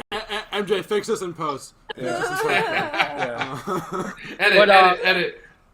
My point is that people want to see Trump fail just because they want to see Trump fail, even if that's a bad thing for the country, right? You know. So, and I think that's kind of my whole point is that sometimes people just look. Logan, you guys know Logan Paul, right? Yeah. Yeah. Okay. So, Logan owned the world before the Suicide Forest debacle, and and don't get me wrong, you know what he did with the Suicide Forest, filming a dead guy and stuff like that was bad. You know, I think. You know, certainly Logan would tell you it's bad. I know Logan personally. I've been friends with him for years, so I know who he is as a person. And the reaction to that video was so radically overblown because he was Logan Paul. Right. If that was a guy that had 100,000 subs, no one would have heard about it. You know, and that was it. You know, and that's what I'm saying. Sometimes people just, when someone's perceived to be successful for whatever reason, maybe people feel they're not deserving of it. Maybe they feel that, one of the things that freaks me out, not freaks me out, but blows me away is when people say like I'm a sellout, and I don't really even know what that means. Yeah, you know what I mean? real. Like, what does that mean? Explain that. like because I make money. I mean, like, Yeah. I'm not embarrassed because you want attention. You seek attention. You know what I mean? That's always what it is. It's because you do what you do because you want attention. That's from what I understand. Well, and what's so funny is that, like, people that know me, like, I mean, really know me, realize it's exactly opposite of that. Like, I want as little attention as possible. I mean, like, I don't want any hubbub about me at all. Like, if people didn't talk about me at all, I'd be happier, you know? And that may even go back to the origins of why I started. Let's talk about that. Why did I start YouTube? And like I had mentioned earlier in the podcast, when I was coming up in this business, the first 20 something years, I had grown to the third or fourth largest collection, and no one knew who I was because I didn't seek attention. And I didn't want to be in attention of any sort. My comfort zone is not to be in front of a camera or to be in front of people. My comfort zone is to be behind the scenes, doing what I love and not being outed at all. If people think that it's fun to wake up in the morning and have thousands of comments that some of which are great, some of which are bad, it's not fun. You know, and I'm not complaining because I put myself out there. I'm just saying that, believe me, that's not a comfortable position to be in, right? Sucks the energy out of you. It does. And that's why, like I said, you have to learn to not deal with it anymore. But my point is why I started was when Steve Irwin died, I felt there was a huge vacuum. Now, granted, I actually get, I got to be careful I say this. I get bummed out when people say that I'm like Steve Irwin, because I think that's a disgrace to his name, right? I think that nobody is Steve Irwin and no one will ever be Steve Irwin. But my point is that I felt there was a vacuum, and I just wanted to take a little piece of that vacuum, right? I didn't want to become the next guy. I wanted to just help. And what I'm saying about that is that promote the love of animals, period, right? And I felt that when Steve died, there was all of a sudden this vacuum where they canceled Jeff Carwin, they canceled Mark O'Shea, they canceled Nigel Marvin, Austin Stevens, and all of a sudden there was nobody doing anything. And there was this new platform called YouTube, and it was a good opportunity to just kind of spread my love of animals, you know, never realizing that, you know, all these years later it would grow to what it grew to. But it wasn't because I wanted to be out front. It was because no one else was out front. You know, no one else was doing anything. And I felt like it needed to be done. And that's why I started.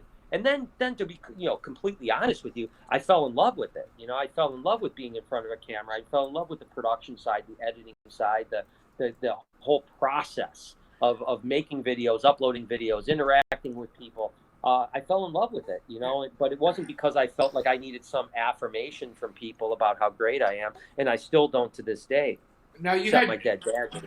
You had your own channel at some point, right? Like actual on television. Like, didn't you have a television series at one point? Yeah. And what year was that? That was let's see, 2016, 2017. So just 2.5 years ago. Okay, and what led to that? Like, how did you even get involved in that? Well, it was a weird thing. I've done quite a bit of TV over the years, like one-off things with, Nickelodeon and Discovery Science and True TV and a number of other History Channel. So ultimately Discovery Channel, which was always kind of my dream to be on, our friend Robbie Kesey was had Swamp Brothers, and I was always pretty jealous of that. You know what I mean? Like Discovery was the pinnacle. It was like that was the channel everyone wanted to be on. And so when they reached out to me about the show Venom Hunters, I enjoyed the premise of the show to begin with. The idea of chasing venomous snakes for venom research. And listen, the thing that people, and I took a lot of shit for that show, Number one, part of the shit I took for the show was like somehow I wasn't a venomous guy, which I laughed about because my first venomous snakes I got when I was 17. And so what makes you a venomous guy? Like, what, you know what I mean? Like, why is somebody that never kept venomous snakes till a year ago and has 25 venomous snakes all of a sudden a venomous snake guy, but someone that's been dabbling with venomous snakes for 40 years isn't a venomous guy? I don't know what that is. I mean, from catching black mambas to taipans to playing with cobras, I don't know what else people would want from me to call me I don't keep venomous snakes.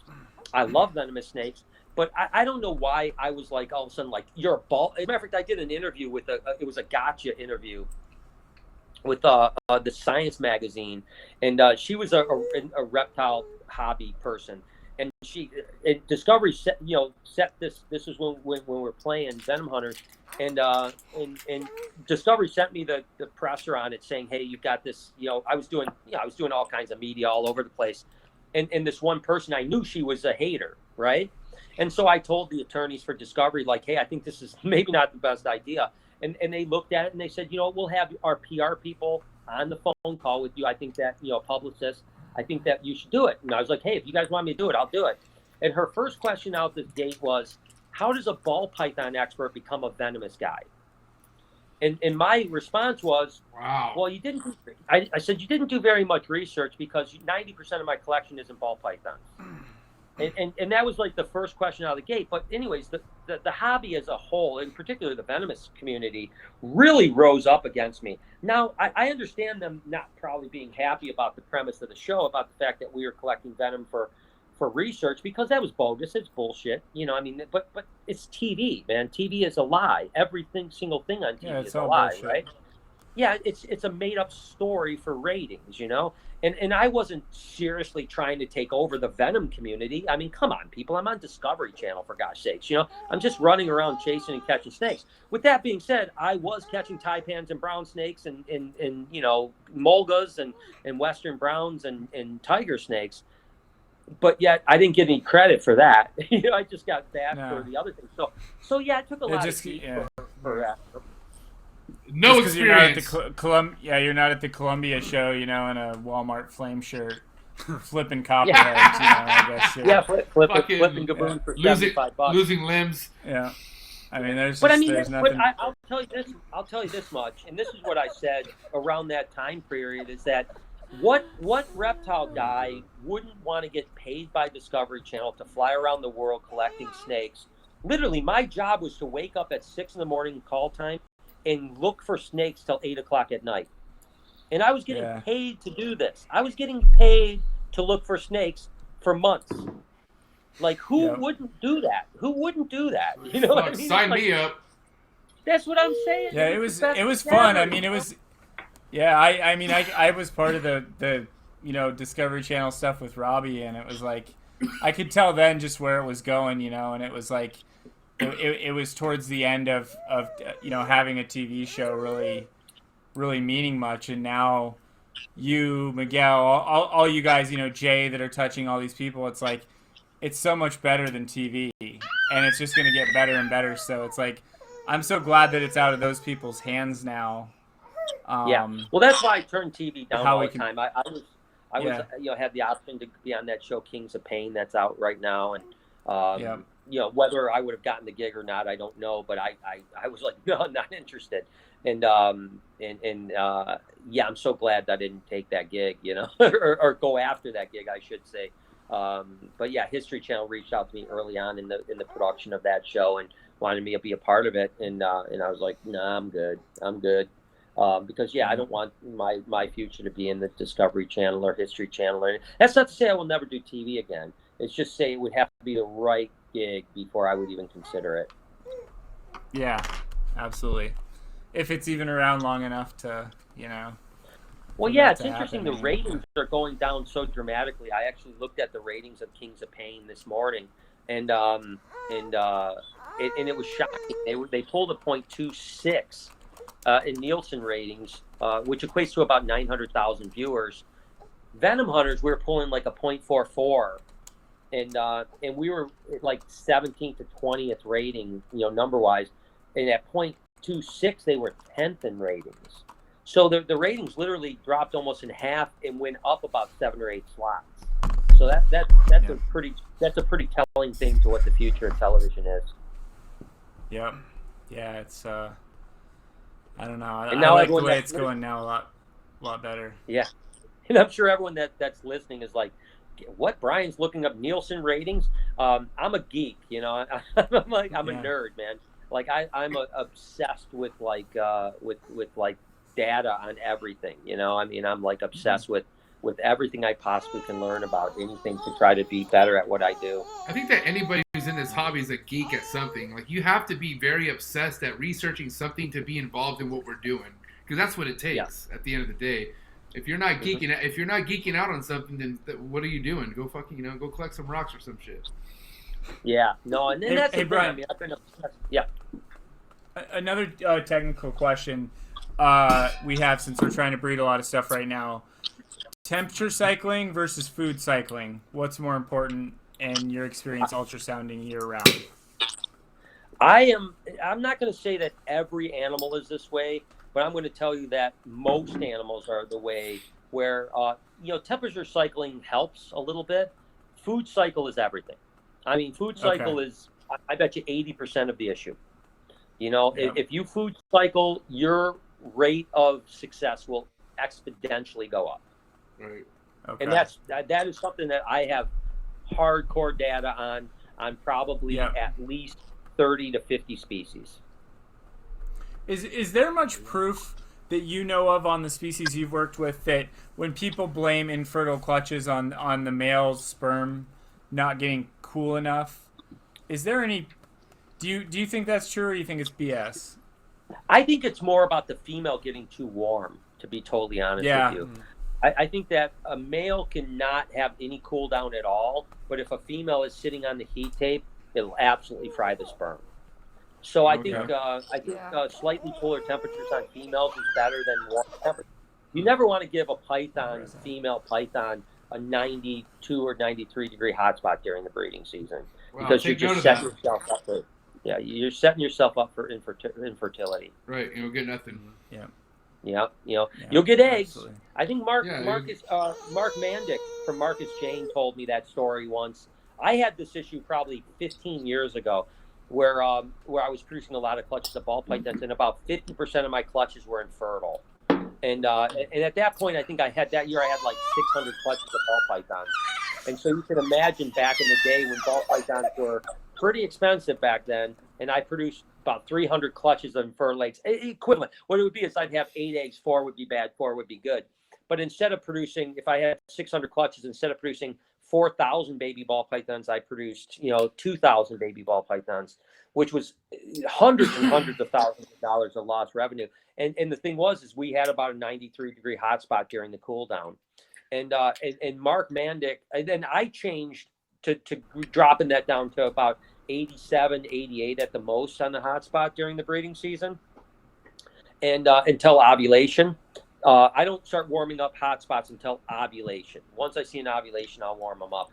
But Mark Mandic told me he had a similar issue a few years later, where he was had a little bit too hot spot, and he had like 70% infertile. And all he did was change the hotspot down, and so I don't think it's a male issue as much as a female issue. But you do think the hot spot for post-ovulation females is a necessary component for successful Well, I think they reproduction? definitely. I think it.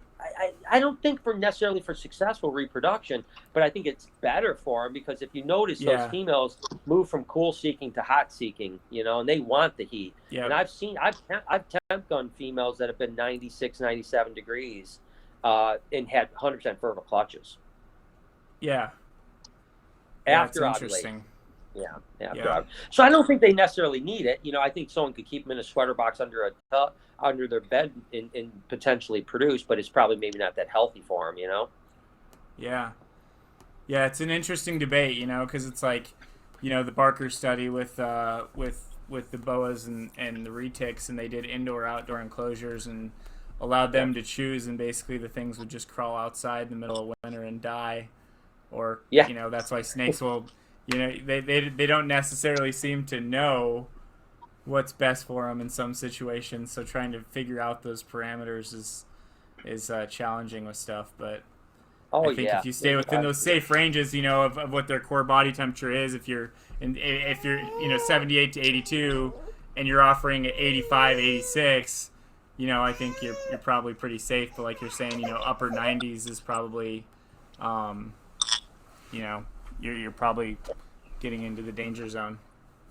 Yeah, I mean, there's no doubt. As a matter of fact, I think that if I'm not mistaken, I can't remember who was doing this. Oh, gosh. I want to say it might have been Bill Brandt. I don't quote me on it. Yeah, I think it was Bill. I know what you're talking about. Yeah, when he would literally breed, like, lower rung males and then kill the sperm, like, heat the females up, and then breed them one last time at a lower temperature by a high-end male, and almost all the time the high-end male is the father of the clutch. Yeah. So that stuff Susan figured out was incredible at Bill's. They had good data. Yeah, I think it was like 33 millimeters. They would breed pastel males to their females because breeding copulation definitely entices follicular growth, right? So what they would do is they would just throw low-end males, normals, hets, whatever male in, and then once the female got to 33 millimeters, they would throw her on a 96 degree hot cage for 3 days, pull her off, throw a high-end male in, and she'd ovulate a week later, and the second male was the father of the clutch every time. Yep. It was crazy. It was just amazing how they had it organized, the aisles, by where they were at in their follicular development, and it was that was quite the sight to see how they did that. Yeah, Bill was interesting in the sense that I remember when Bill Brandt came to visit me, because I was, at the time probably producing, I was definitely producing more ball pythons than anybody. And I remember him coming to me, and he was really cranking leopard geckos and colubrids and, crested geckos and stuff like that. I remember him coming to me, and he visited for a few days, and he was like, I really want to do ball pythons on a big level. And I thought for sure there was no way. I'm like, it's more of an art than a science. And Bill figured the science out. Yeah. He figured the science out. And he did. And still to this day, Mike Lehman is super, super successful with breeding ball pythons because of what Bill Brandt learned. Yep. Yeah. Well, it all gets passed down. Yeah. So. I mean, it's just so incredible with those guys all doing that there's a market for them. That there's that many people out there that love these animals that. You can have John, the three big producers, Reptiles by Mac, Gourmet Rodent, and Mark and Kim, and it's and then there's still all these smaller players, and it's just nuts, man. It's great though. It's wild. It's amazing. I mean, I can tell you this much. Back in 1989, when I started BHB, I could have never imagined the demand that, Black Friday today was ridiculous for BHB. And we don't even, it's just insane. Yeah. Did you make more money off animals or merch? No, it's animals. Well, merch did good today too. Actually, merch did good today. But let's put it this way: we sold more animals, or more sales today than 7 or 8 years ago we'd sell in a year. Not animal-wise, but per sales, individual sales. If I wanted to get some merch, where do I go for that? BarczykBoys.com for merch. All right. There you guys have it. BarczykBoys.com. Just That's me. that's probably going through a lot of people's minds. Where can I get some merch? I thought about it myself right now. So. No, yeah, me and my son Noah, we share the merch together, and yeah, it's nice. And it's nice to have a father son kind of we work on YouTube together and everything. It's awesome. I was gonna bring that up. Okay, so Noah, man, I mean that's your goddamn protege, bro. That's your goddamn mini me. And I mean, and let's think about the time he had with Miguel over here in LA. Going to go check out the FaZe Clan, which. Who've you known for a long time now at this point, but now Noah got to get go over there and get a little bit of taste of what Miguel's life's been living like and stuff like that. And man, that kid had such a great time from what I saw. Yeah, well, listen, I mean, I couldn't thank Miguel enough for that, and that's why I love Miguel as much as I do. Is that he's a good guy, man. He's just a good dude, and I think that Miguel has done a phenomenal job outside of the snake community of I might have creaked that door open for him, but he grabbed it and ran with it, and I tell you what, man, you gotta love that ability, and I think there'll be some really good things that come of it for him and for the hobby, for that matter. He's getting eyeballs on snakes that would never get eyeballs, and that's the thing that sometimes I think is weird about that happens in the reptile community a little bit. Is that they'll see something like say Miguel's with some celebrity, some rapper or something Kevin like that. Gates, and then you'll kind of take some hate for doing it, and I think why would anybody hate that he does that? Because they're not doing it, because they're thinking I'm not doing it. I hate him for it. Oh, shut up, Forrest. No, I really do. It's whatever. Offset. You got Steven hung out with Offset. You got Stephen Kush. We were pissed, huh? We're like, what this? You got ridiculous. You got Desiree and Stephen Kush. Shut up. Yeah, right. Offset, dude. Come on. Your team is legit. Yeah. Man. No, we love Miguel, man. He's taking our whole game to the next level. Yeah, it's just insane. Well, he's doing a good job, and I think that there's good things to be done from that. But like I said, sometimes people view that stuff and they think it's somehow bad, and I don't really get it.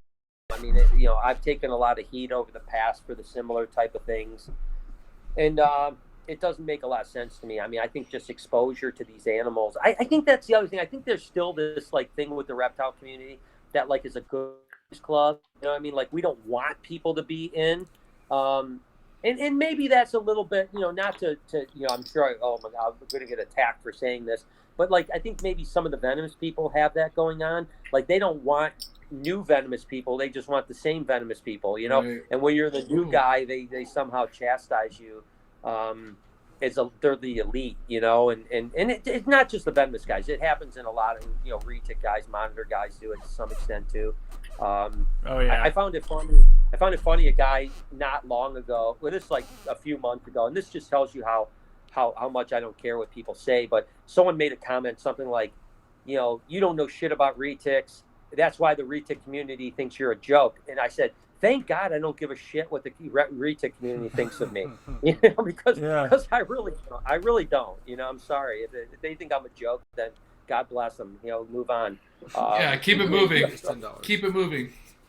Yeah. It's if you're worried about me, then you got bigger issues to worry about, my friend. So. But I think that happens in the reptile community a bit. Is that almost there's this inclusive club, and we don't want to go. It's come on, I feel like there's a tiff with every freaking group, man. They're with I mean, fuck, if you shoot me dead if I'm wrong, but I mean, there's the Chondro group, there's the goddamn Emerald group. No offense, Forrest. And then there's there's just fucking these groups out there that have tiffs with other groups, and then I don't know. It's a fucking joke. I will say the arboreal guys might be a little bit elitist, but they're pretty good about They kind of have a reason to, because it's fucking hard to breed those goddamn things. It's really, really difficult. Yeah, and it's not we're all friends, man. Relax. Relax. Yeah, they seem to invite people into their group. You know what I mean? They want to see each other. I actually like those guys, but I know what you're saying. You're 100% right. But see, I've always been this thing. This this is my philosophy in a nutshell. And so Forrest has heard me say this about Tinley Parkers, right? So I call the hardcore reptile community Tinley Parkers, right? And what I mean by Tinley Parkers, What a blanket statement. Yeah. So Tinley Parkers are people that either have went to Tinley Parkers are who either have been to Tinley Park or want to go to Tinley Park, right? Those are Tinley Parkers to me. Right. And there's nothing wrong. I mean, So the Tinley everyone? Parkers are great. That's great. But how many people do you think, MJ? How many people do you think are Tinley Parkers in this country? Like number. I've never been to Tinley Park. I'll tell you that right now.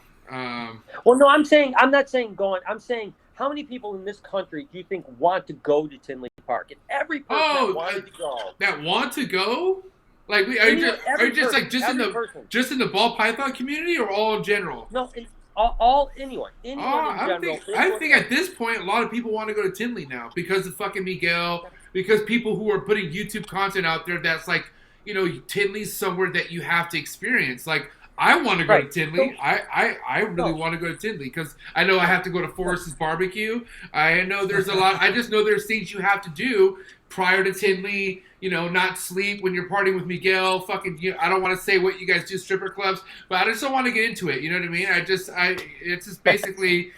I will say, MJ.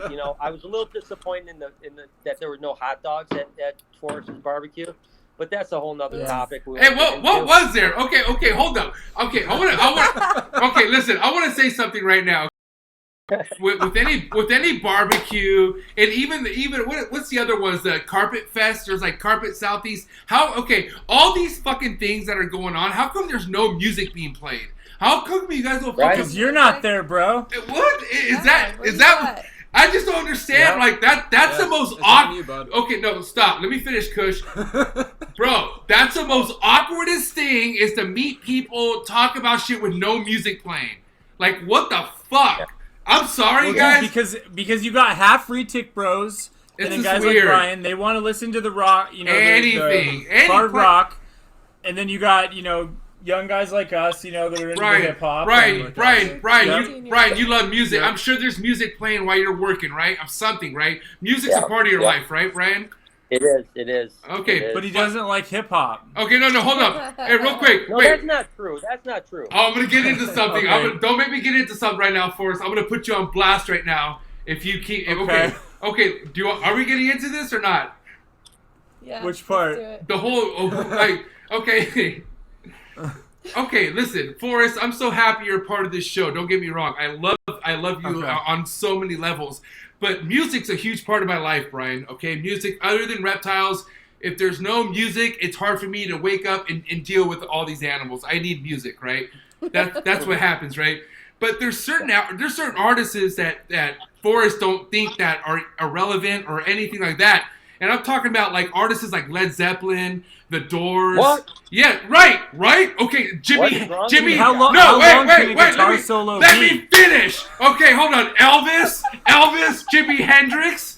Bro, he doesn't like them. Okay, I want you to explain that for us right now. I want you to explain that to him right now, please. In rap we have 16 bars for a reason. And it's like, dude, there's not gonna be a guitar solo for hour. I mean the length of those guitar solos in some of those musicians' albums. I mean, you had to be on acid. You had to.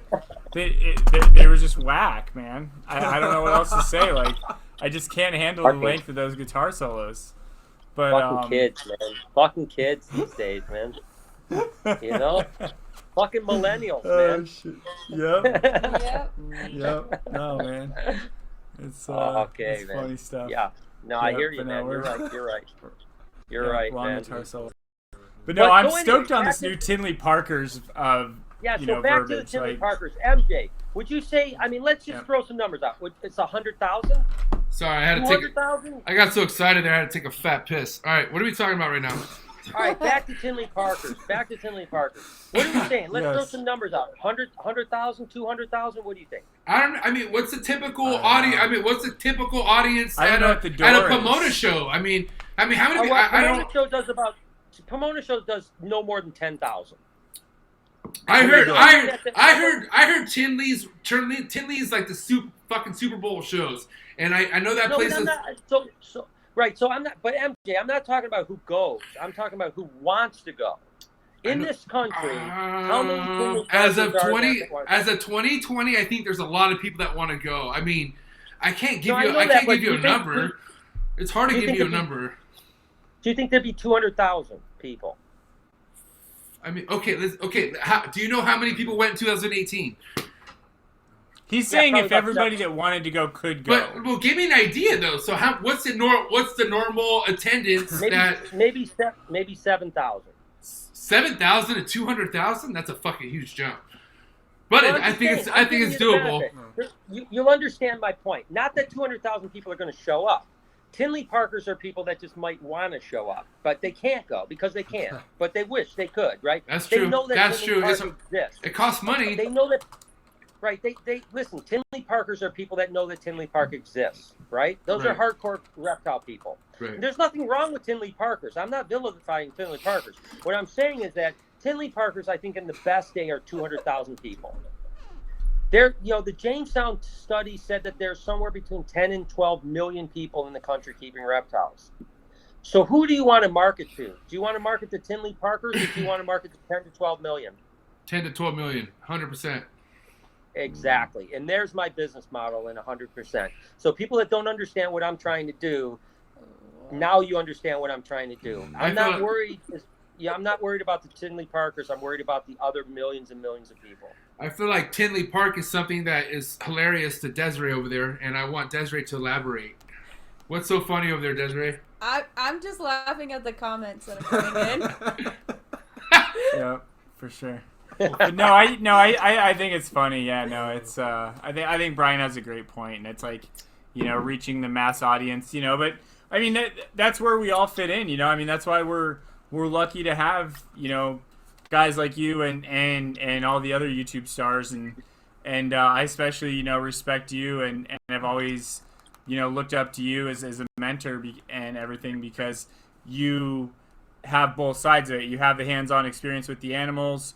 You're a nerd. You can talk about rare species. You can give me advice, but then you're also going for that big picture where, to me, I'm not like, I'm going to go down to the Arlington show and I'm going to walk around and I'm literally going to meet everything from a breeder to a pet tuber.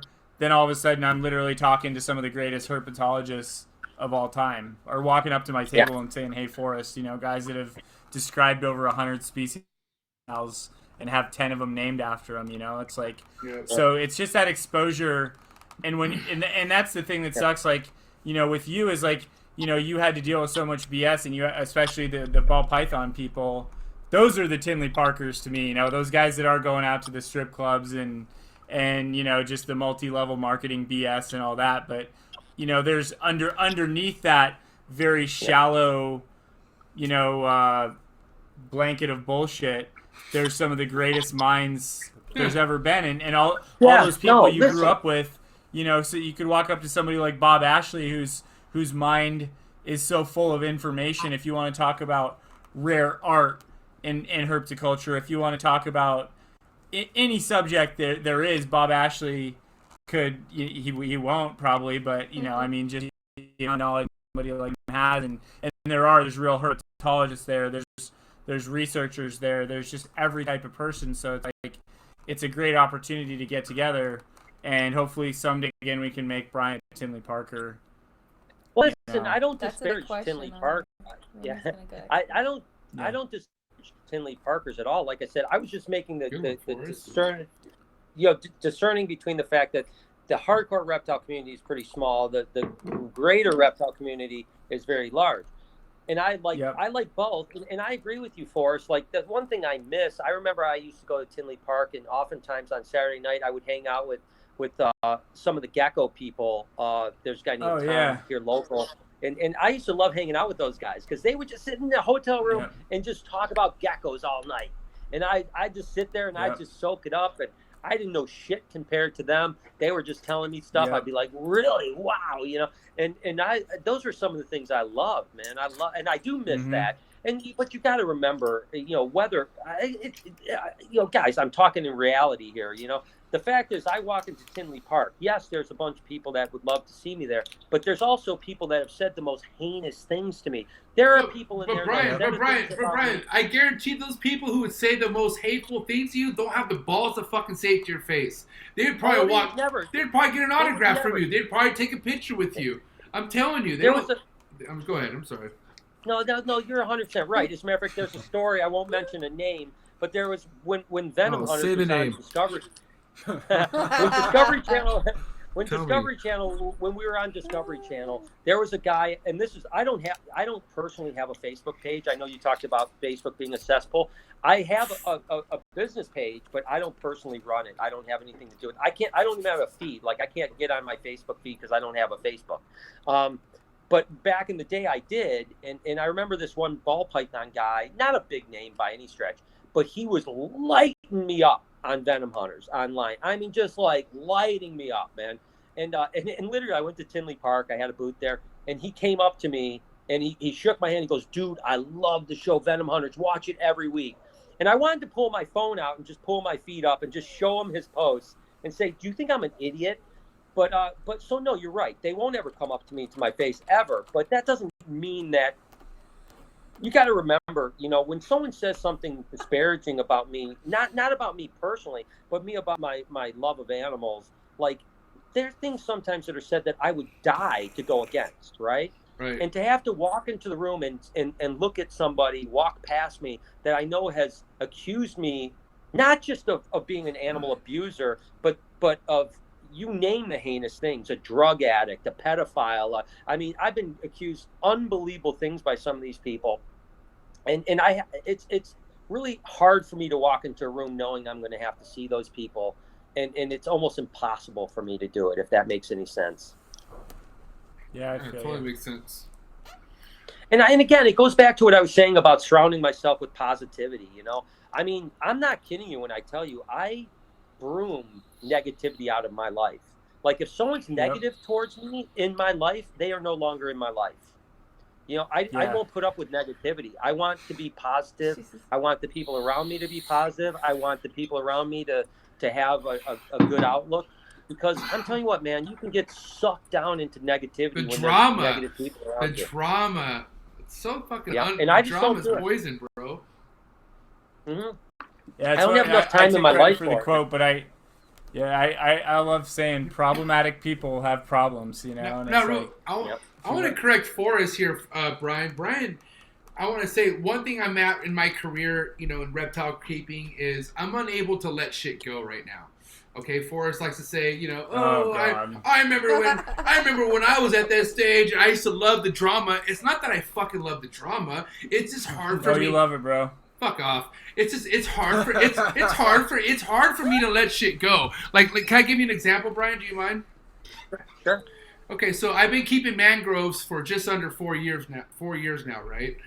And I keep them in, 42 quart tubs and shit. I keep them in tubs, but I keep them on newspaper. And I started taking pictures. Out of nowhere, I don't know, but I started getting hate saying that I was going to contaminate my entire collection by keeping snakes on newspaper due to ink, yada, yada, yada. And I don't give a fuck about my animals. You know what I mean? I'm a piece of shit. Like, I was getting, like, the first type of hate that I've ever gotten, right? And boy, it fucking lit me up. It lit me the fuck up, right? So, dude. And here's what you're doing. I told this to I had a female employee that got pretty fired up about stuff like this, and man, she loved to get on Facebook and really spend a majority of her time in these kind of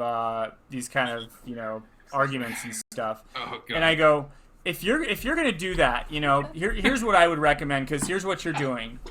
Go over to the cricket container over there. I'm gonna fucking mute and this just, guy. I'm gonna mute him. And just start arguing with those crickets. I mean, give them everything you have. I'm gonna mute You know what him. I mean? Just be like, I can't believe you're sitting there in that cricket container. This is ridiculous. Like, you should be over there eating the cricket food, and then, you're not getting, like you should spend hours talking to the crickets and giving them that energy, because that's what you're doing. You're talking to a cockroach, you're talking to a cricket, And instead of you saying, okay, well, are they right or are they wrong? And then you say, okay, I need to go and read a paper on this. I need to talk to somebody academically. I need to see evidence-based research. It's just, no, let's go back and forth on Facebook like we're just like inbred or something. Anyways, this wasn't even Facebook. This was Instagram for one thing, okay? Sorry. Okay. Anyways, that's all I gotta say. That's all I have. There's a couple things though, MJ, is that I mean, a guy that used to do psychology for like NFL teams and PGA pros, guy named Nicky, interesting guy that I talked to quite a bit. He said, don't let other people rent space in your head for free.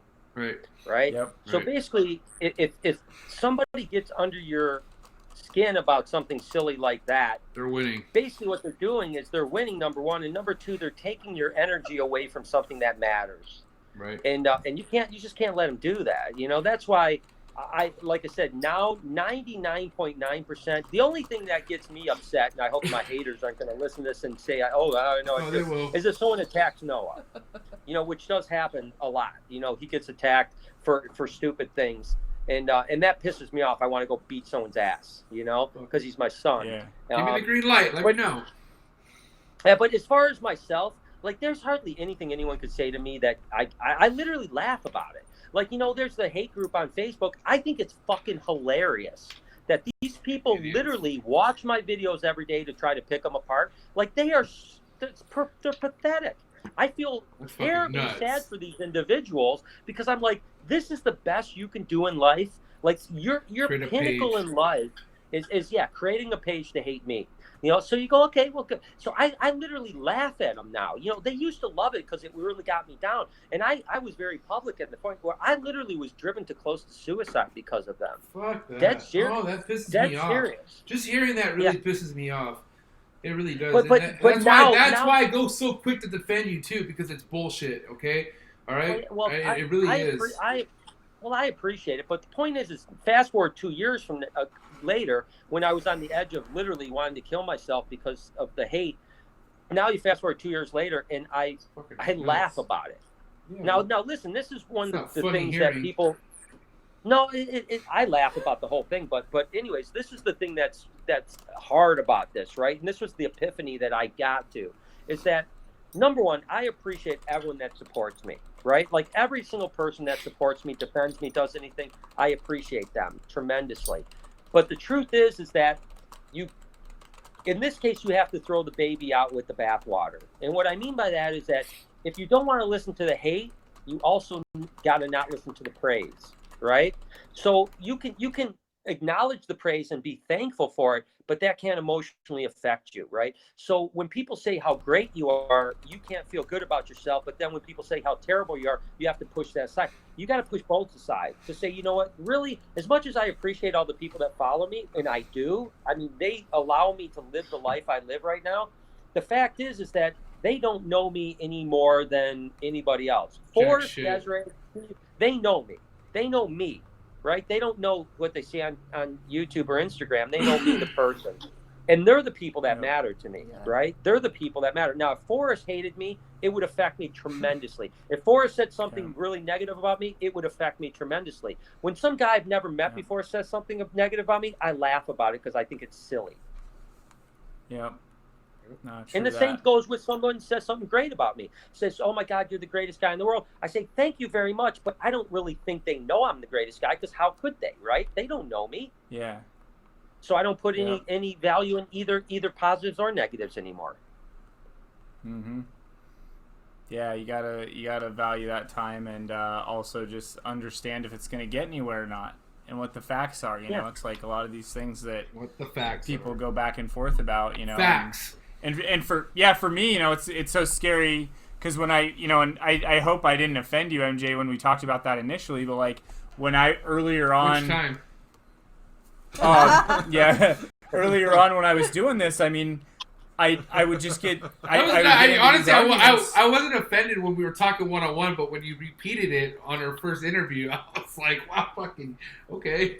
But I'm not worried. Well, get Cody on here, dude. Get Cody on here, my best friend. I'm good. My best friend that mentored me, Cody, he's been doing this since he was 4.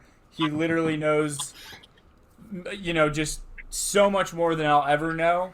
And just ask him how fucking retarded I was for the first 5 years of doing this, and how I would literally argue with him every single day about everything. Because that's how I learn, is I do like to argue. But I mean, I would just sit in there and tell him, just how stupid he was, and I mean, we still argue about a lot of stuff, but can we say something real quick for us? Are you saying that the things I'm getting upset about is being fucking retarded? Is that what you're saying? Is that what you're saying? No, I mean, I have got no beef with anything you say. I think you're intelligent. You're a great keeper. The live feeding you do upsets me. But outside of that, I would say that. When was the last time I done a live feeding? I don't know. I know in the past, like, that was something you got, some controversy. That was called anger. I apologize. I normally don't post, live feedings. Now they're frozen thawed. I now have my. But do you do live feedings? No, I don't. Oh wait, I have. Okay. Yeah, actually, I've done a live feeding about a month ago. Anyways, back to Barczyk. Back to what counts. Yeah. Brian, real quick. We've taken 2 hours of your. We've taken a good 2 hours of your time. We've had people who have a lot of questions right now. Sure. I mean, Steven's been there. Steven is a person. Steven's right there, right? I think he spoke once at this point. Steven, Steven, do you have a question? Do you have anything? I mean, Steven, Steven, who Steven Cush is, obviously, right, Brian? Of course, he's a good friend. Yeah. Okay, Steven, you being Brian's somebody that you have a question for him. You have somebody you want to ask. You have something you want to ask him right now. Yeah, so I love all the talk about the history of the business and then kind of like the new avenues you've taken in your career, branching out while still involving reptiles. I'm still really young, learning the game. Just trying to soak up information, but I've been kind of I've been learning for about 10, 11 years now, and I've seen the reptile world change a lot, get a lot more mainstream. Where do you see like the next generation of this business going, as far as the business itself and how it also kind of works with the mainstream, the rest of the world going forward? Well, I don't know that there's a one answer for that, other than the fact that I think that reptiles are continue to grow towards the mainstream, right? And so I think that, again, going back to my youth, obviously I'm much older than you guys. There was one or two pet shops in the entire state that carried reptiles. Now, almost every pet shop carries reptiles. And I think that that's just becoming more, I mean, now people, and now that we have the reptarium, obviously, we get tons of people that come into the reptarium, and it's shocking the cultures that, and the diversity of people that keep reptiles and love reptiles. So my point is, I think the future of reptiles is just going to grow. I mean, recently reptiles took over the small animal category as the number 3 most popular pet, right behind dogs and cats. So it's more popular than fish, small animals, birds, any of that type of stuff. So that just goes to show you the popularity. So I think that the upward trajectory of like the demand for reptiles as pets and so on like that is only going to grow. But I think I think as far as the breeding side, it's a little bit tricky. I think that again, I talk about lovingly Tinley Parkers and non-Tinley Parkers, and I think that the hard part about the Tinley Park's philosophy, which I no longer abide by from a breeding strategy, is that the strategy is buy this animal, breed it, and become my competition. And that's a really flawed business model. I think that a lot of smart breeders will make the shift to what we're doing, and that's more attacking the high-end pet market, right? So people will buy a piebald ball python all day long for $500 or $600 as a pet, whereas on the table at a reptile show it might be $300 or $350. And the difference is that at that reptile show there's going to be 20 pied sold, and you go out to that several million to 10 million people, and you're going to sell several thousand piebalgs, right? When you look at, listen, if you go to, Forrest mentioned it earlier, John Mack, Mack Reptiles, which unfortunately, again, I've been there, and they had that horrible video, which was, in some cases you're unable to justify some of the things you saw in that video.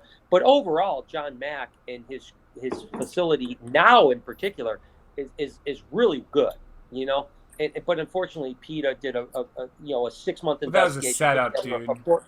Well, sure, it's a 4-minute video. You could go anywhere for 6 months and find 4 minutes of something bad happening.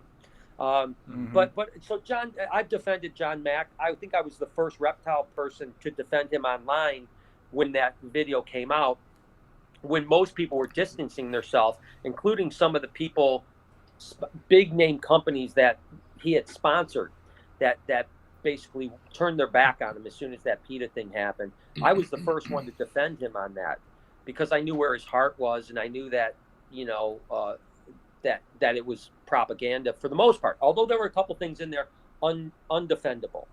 But he cleaned that up. My point is that I was at John's recently and saw the number of piebald ball pythons he sends to PetSmart each year. Freaking crazy. I mean, thousands of piebalds a year. And we think as a reptile breeding company, if you produce 100 pieds and sell them each year, you're doing really good. And here, this guy's selling thousands of them to PetSmart. And that's not Petco. That's just PetSmart. And he's not selling to all PetSmarts. He's only selling to about half the PetSmarts. So PetSmart alone is probably going through several thousand piebalds a year. And so my point is that, Steve, and the future to me is more in that world, right?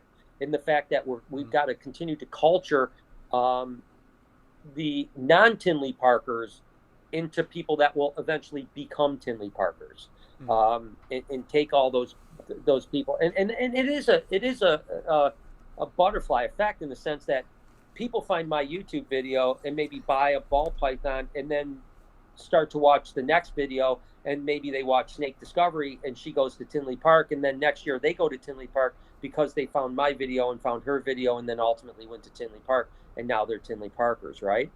And I think that's what we have to continue to do as a reptile hobby, to continue to grow, is not only grow the demand for reptiles generically, which is happening with or without our help, but also trying to invite the people that are fringe reptile keepers into our world to continue to bolster it. And I think that's the only way that we have longevity in that world. 100%. Yeah, definitely. We froze. We good? What's No, that? We're not froze. He's lagging. I think we're good. Yeah, no, I totally agree. I think everything Brian just said was on point. So, what else is exciting, Brian? It's getting late. I know kept you up forever, but what else? It's always exciting, dude. There's so much exciting in my life. I have so much on my plate, and I have so much going on. I'm super. One of the big things on my mind right now, obviously, is expanding the Reptarium. Literally today, we tore out every wall in the new building that's next door to us. This morning. Exciting. That's why I was here so early.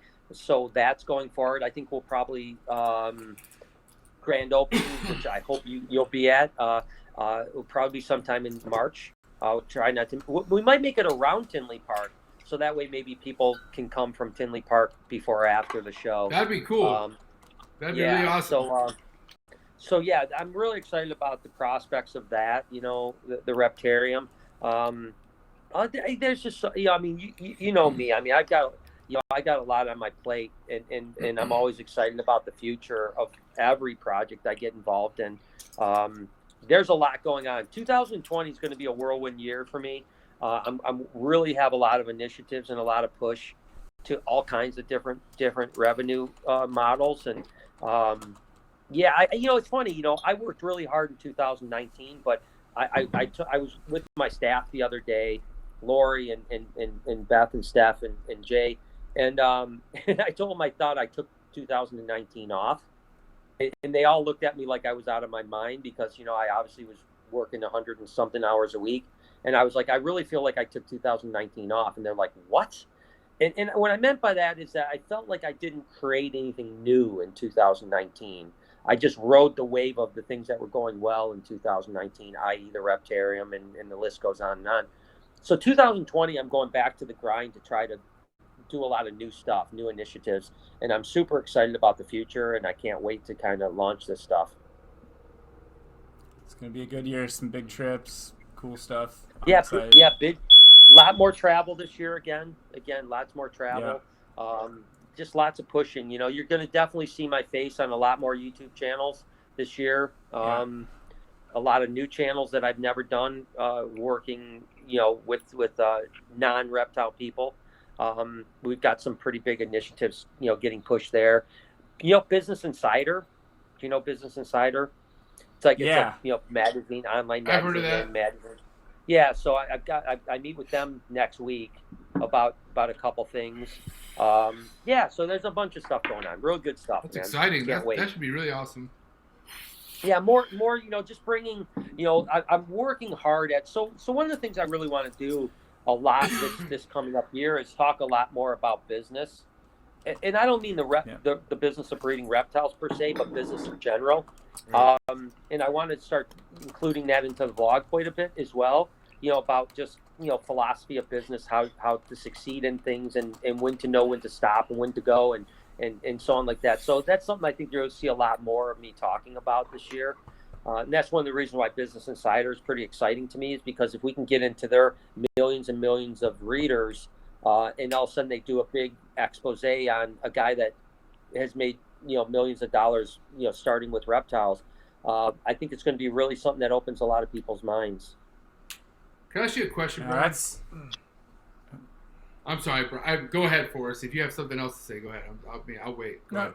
No, I was just going to say, I mean, that's one thing about, you know, like Brian, Miguel, all these guys, you know, or really any of us, is that we just never know when they're going to cross somebody's path, or they're going to get on a platform, and it's you know, the right celebrity is going to pick up on reptiles or whatever, and this thing is just going to explode beyond belief. I mean, well, Miguel's you know, the guy who's on the right path. Well, no, Miguel is on the right path, and it's just like it's just life in general. Like, if you're positive and you're open and you're putting it out there, you never, like, I know Phil from US Arc told me a story about one of their biggest victories last year, and it just happened where he was at a show, ran into a lady, started talking with her. She randomly happened to be politically connected, and she picked up the phone and basically just, you know, solved this huge issue. And it's like you just never know what's around the corner, and I think the possibilities with what you guys are doing with getting all these, it's already mind blowing. You know, I mean, it's already mind blowing that we're seeing these huge YouTubers, you know, do stuff with you guys, do stuff with Miguel, do stuff with Brian, and that they're cool with snakes and they like it, you know, and all it takes is that one collaboration. Yeah, one. Yeah, and you never know which one. Yeah, and you never know which, like you said, you never know what's going to open, what doors are going to open, and you know, every little bit helps, you know, and that I am a guy that to some extent believes you throw enough at the wall and something will stick.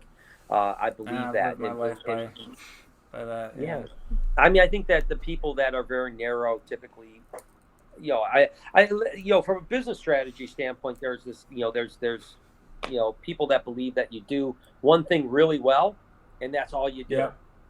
And then there's other people like me that believe you do as much as you possibly can do, and you're going to eventually find your way. With that being said, the average millionaire in America has 7 revenue streams. That's the average millionaire. That's 7 hustles. 7 hustles. That's 7 hustles. 7 hustles. So, you know, we're at 6. So I'm one off. But I'm looking to add 2 or 3 this year. Well, there you go. You're on the right track. Well, I think also, like, if you don't, you know, that, you know, that's crazy about, I definitely want to read more about that, but, you know, with what I learned from you with that whole, you know, trying a bunch of different things, it's like, if you don't, how are you going to find that one thing that you're really good at?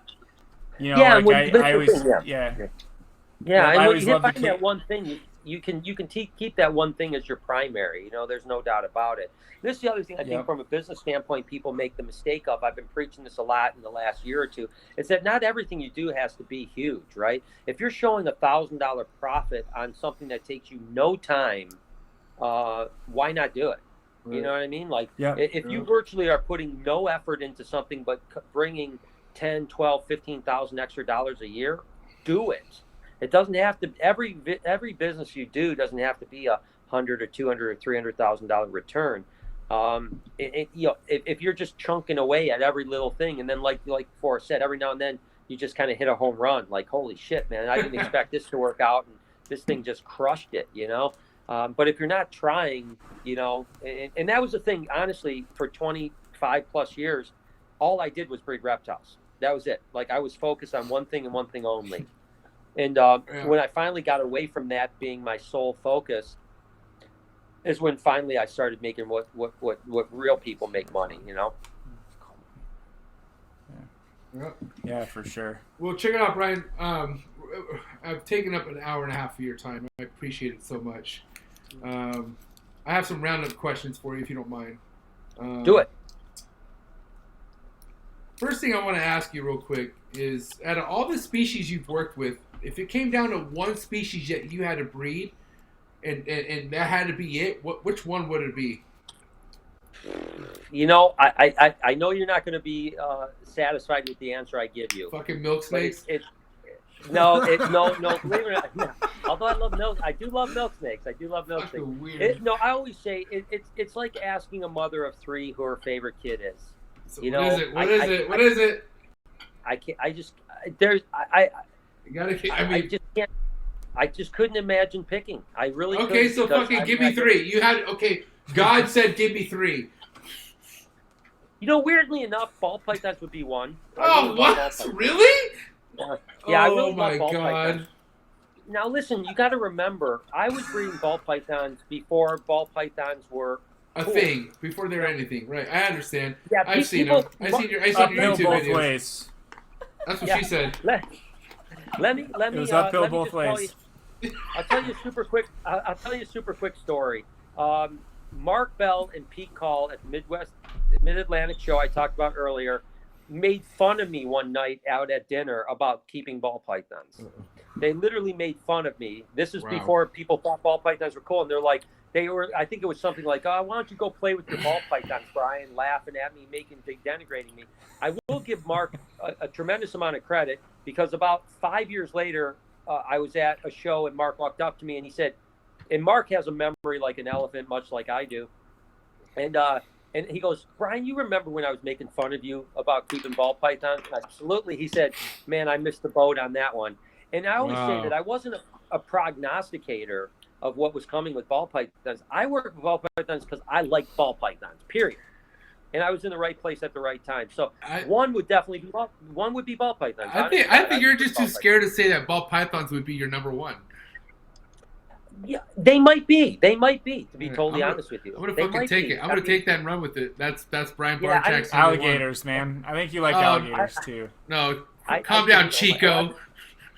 I've never bred he likes his alligators. So I can't say. He likes I do love alligators. He doesn't like getting bit, fucking getting nerve damage in his fucking index finger. Anyways, all right. Listen, so check it out. Okay, I got a ton of people fucking sending me questions to my DM. And one of the things that drive me in this industry is there's certain parents that have, I hope so, they have parental control of their kids' Instagrams and stuff, and some of them are picking up some cool snakes, and they have some really fucking awesome Instagrams. And so I figured, one out of all the questions I was getting, I selected one out of all my followers, Novi's Reptiles. She wanted to ask you, out of what snakes do you breed together that would be your forever favorite genetic combo? So let's just talk about ball pythons, right? So if you had your favorite combo to breed, what would be your forever to death combo that's like the love of your life with as far as ball pythons go? Well, it would definitely have to be something pied, because that's kind of the thing that really, drove my pies drove my love of ball pythons in the early days. And really quick, let me back up. I won't take a lot of time with this, but Brian Sharp imported the very first piebald ball python back in the early 80s. It was never bred, never produced babies, and it died, right? And then later on in the 90s, he imported another one, and then ultimately Ernie Wagner imported one, and then Dave and Tracy Barker brought in two that ultimately ended up with Pete Call from Emmanuel So what was Noah. the Fossey animals then? Fossey The came Joe from Fossey? Emmanuel Noah. Fossey Okay. came from Emmanuel Noah, and they went to Dave and Tracy. Sorry. Okay. They went to Dave and Tracy. But Okay. In actuality, the very first one that ever was brought in to Brian Sharp, and I saw a picture of that when I was probably like 14 years old, and that's what Wow. got me excited about ball pythons. Again, the one picture I saw, which came from, do you remember Tom Nelson? Do you remember him? Yep. Up here? Okay. Mhm. It was he had a place called Great Lakes Reptiles. When I was like 14, I used to go there. It's a shithole wild caught, crap place. But he had this picture from Brian Sharp of a piebald ball python, and I fell in love, and that's why ball pythons became so much to me. So piebald would definitely be a mutation. I mean, I know it's not is like savvy or in vogue now because it's been around so long, but maybe a dreamsicle might be the animal that would continue to be my dream. So a piebald, like a dreamsicle pied, or is that what I mean? Yeah, just a lab pied. Just a lab pied is probably still like the pinnacle animal in my, that I mean, I have a bunch of them. I love them, and I think they're absolutely amazing. And they may not be as sexy as some of the stuff out there now, but to me, that's probably the animal that's still like, every time I look at them, even to this day, when I slide that drawer open, I'm just like in awe. I'm like, oh my God, this thing is amazing. Okay. Would you prefer steak over calamari? I don't eat calamari. I hate it. So you would prefer steak? Yes. Okay. Would you? How do you eat your steak? Medium? Hold on. How do you eat your steak? Well, medium, or rare? I think anyone that eats it well should be killed. Yes. Because, Woo! Amen. they don't know what they're doing. Medium to medium rare, Why would depending on the place. It's kind of like anyone who would hate the Doors or fucking, Jimi Hendrix or fucking Like the or Zeppelin. the Zepp. You know what I mean? Anybody who would hate something Come on, like man. that. What the fuck? Come Anyway, on, but we already talked about that. Go ahead, Forrest. I got a question for Brian. What would be the best gene right now to rename and market as a new gene if I was trying to make some money from my ball python business? I think the Like, what paint would- gene is. I think the paint gene is one that it should be. Oh, that's a good redone. one. Yeah, I think the paint gene is something that people don't really understand. It was marketed horribly. It's definitely a recessive mutation, not a codominant. So I mean, I think that it should be.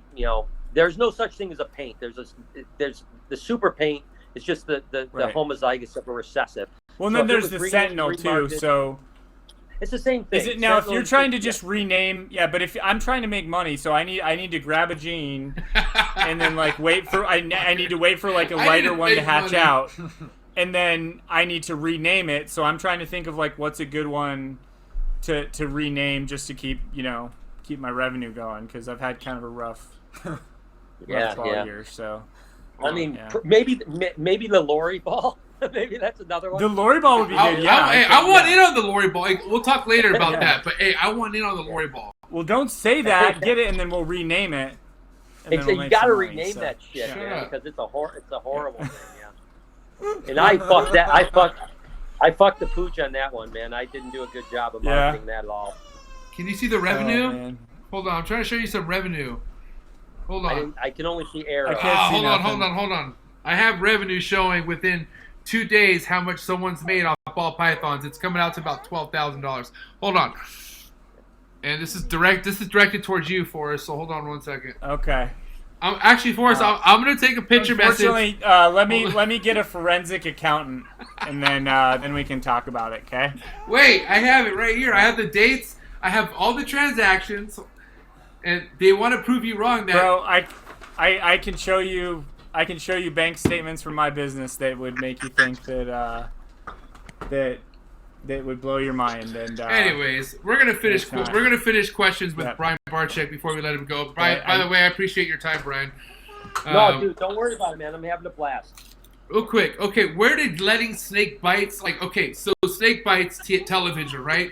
Where in the fucking general idea of you letting snakes bite you on camera come into your mind? When did you say, fuck it, we're going to do this, we're going to put this on camera, I don't give a shit about anyone else's feelings, I want this snake to bite me, and we're going to do this on camera? When did that, I mean, don't get me wrong, that takes balls for one thing, but on top of it, good for you to shit on people's feelings, because that's a lot of people are butthurt about that. You know, they don't like it. They're like, you know what I mean? Right. Okay, so let me tell you the real quick as I can story behind that. Number one, it started back in 2008. It was like the third or fourth episode of Snake Bites TV that we ever did. We had never intended on getting bitten on film. And what happened was my guy Chewy that worked for me, which is a legend, we just decided to do. I was a fan of MythBusters, right? The show on TV. Right. And we decided to put the myth to the test if would lemon, cause a snake not to bite. Right. And not thinking that he was ever going to get bit or anything, but we gave him a slice of lemon, and we had this mean Burmese python about 7 foot long at the time. It was an albino granite Burmese python. And this thing lit him up, and the noises he made, and I mean, he had the whole crew just dying laughing. I mean, just dying laughing. Right. And so we put it out there, and it was a huge hit. But now this is the thing. And then that just started the thing of getting bitten, right? But this is the thing. I did snake bites for almost 10 years, right? And during that time, we did crazy shit, with snakes biting, all kinds of crazy shit, crazy skits. No one ever cared. Everyone loved it back then. And this is the interesting thing. At the end of Snake Bites, just before I did the vlog, is when people started hating on me, right? But for the first 8 years, no one had a problem with it. No, never did anyone tell me the Snake Bites was a problem. But as a matter of fact, the contrary, people loved it. And so, the last little bit of Snake Bites and then into the vlog, people started hating on it. The fact is on the vlog, we rarely ever get bit by snakes. Hardly ever. In the 1,300 vlogs that I've done, I probably bet there's less than 20 that there's a snake bite in. Right. But yet the perception is the opposite. People will say, I'm an educational channel on snake bites. You're a sensational garbage channel. And my response is always, have you watched the old snake bites videos? Because they are cringe as hell. Not only did we get bit almost every single episode, but we also dressed Chewy up in diapers. We had him in chaps washing cars. Yeah, we did the most cringy things. And it's so funny how we're so educational now. And back then we were all about sensation because people loved it back then. Right. And as we grew, we realized it was better to get away from that sensational stuff and not take the snake bites and so on like that. And so I find it interesting that people think now we're bad and before we were good, when in actuality it was really exactly opposite. Okay, and which is going to lead to my pretty much my last question. What's the worst snake bite you've taken before, like in your entire life? I'll be honest with you. There is one that I always say when people ask me this question, but I will preface by saying that I've been bit probably at least 100,000 times, right? Fuck. And I have never once got a stitch. I've never once been to the hospital.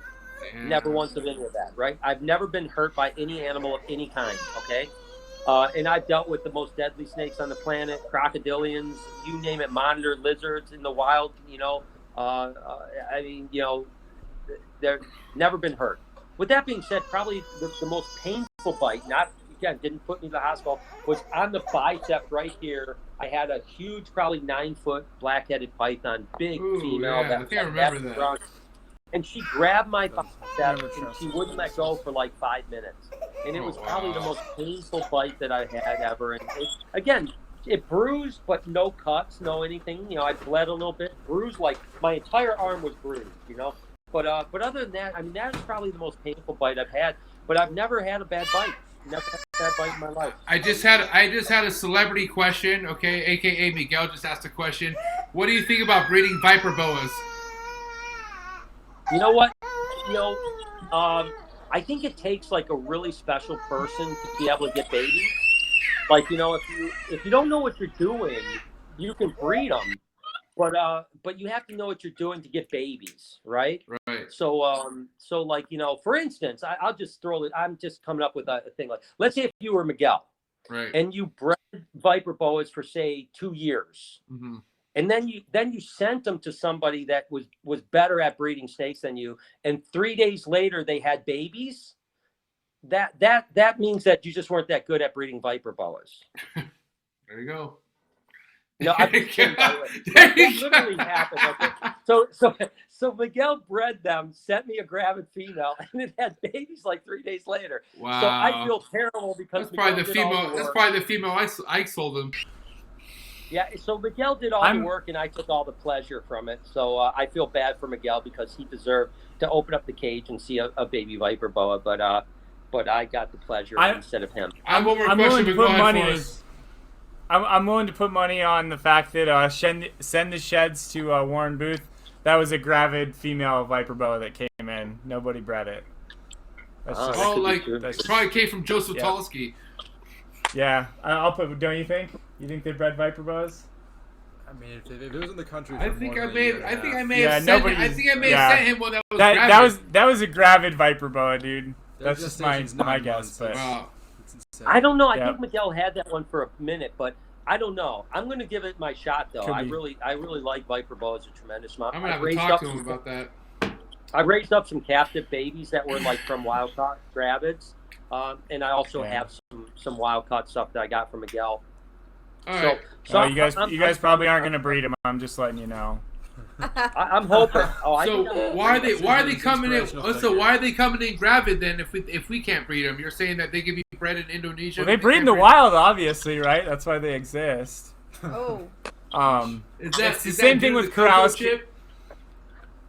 Who knows? But it's no, it's the same thing with Corallus caninus, the northern emerald tree boas. Like anytime you see captive born ones, somebody just got a wild caught female in for the most part. I mean, very very rarely are they truly bred in captivity. And Viper boas or Candoya, things like that. Like people just don't have, and it's because they're trying to overcome that initial. Pythons in the beginning were impossible to breed. I mean, they just couldn't get them to breed. Like, it's really hard to get when, your success rate, you can read papers about the success rate of a wild-caught female reproducing in captivity. It's not very high with snakes. Yeah. Like, it's I difficult to do. I couldn't agree more with that. That is 100% right. With that being said, I had, when I was 19, I had a Candoya carinata give birth wild caught, and I raised those up and I bred them for like 4 or 5 years and had babies. Nice. So the F2 you're gonna have a lot. The F2 you're gonna have a lot more success with, right? But when you're ripping that and thing that's out of the wild, that's why we are raising. We do have a group that's about breeder size now of Viper boas that came in wild caught gravid. That came in from Michael Cole, that babies. And I have higher hopes for those animals than I do the wild caught ones for sure. Yeah, that'll be a good money maker too, man. It Well, would. I mean, Well, dude, If you they can are how much do they sell for? dude, those things are. Listen, Captain they're the Born? I don't main know. girl. How much do they sell for? Captain Born, I Okay, think so- 300. No, wild caught. Oh, three. No, Like wow, $75. $75. Yeah, so I mean, you're gonna be competing with those $75 ones, man. It's gonna be a. Well, look. Good. So That's Good luck. this is what I. This is what I say to that. How much do mangroves come in for? Shit. Oh, I probably don't know. $40. How much? 40 probably. 40. Okay, I can get $500 all day for captive bred ones. Damn. Yeah, but you could get $500 for a dead one, probably. Like, Yeah. I mean, you're that's Brian gonna roll Barczyk. over. Yeah, I mean, Yeah. I'm just saying. Sometimes really cheap import stuff, the captives go for a lot because Oh, like you yeah, said, absolutely. people don't want to waste their money. They don't want to waste their money. Just like hey, look at Corrales. It's the same thing, right? Yeah. People will pay a lot more money Yep. for a real captive born. Oh, hell than yeah. a wild caught That's captive true. 100%. born. So, yeah. All- no, all- I'm sure all it will other- be $300, and I think it's a, you guys definitely should be trying to captive breed viper boas. They are cool. There's No, some and I amazing- think that this is going to be my retirement plan. I'm not lying. Viper boas? Just viper boas. Yeah. Good luck with that one. Yes. Listen, love this is it. what the deal is, guys. I'm going to give you a little tip, man. Yeah. I'm going to breed viper boas. I'm going to make probably about $12,000 in 2 years. I'm going to put it all into TikTok stock. Oh, I'm going to be a yes. multi-millionaire. Easy, Gary V. Wow. Yeah, Yep. yeah. By yeah. TikTok. By By TikTok. TikTok. coming out. TikTok is the future. Oh man. But you're doing pretty good at TikTok right now. Yeah, it's doing Sorry, pretty buddy. good, man. All right, so I'm a Brian, talker. I'm a talker. You are. I've been following your TikTok, and it's pretty epic. You're doing pretty. you're doing pretty big right now, to be honest. Thanks, man. All right, so Brian, real quick, I have one and last and final question for you. Okay. Yes, sir.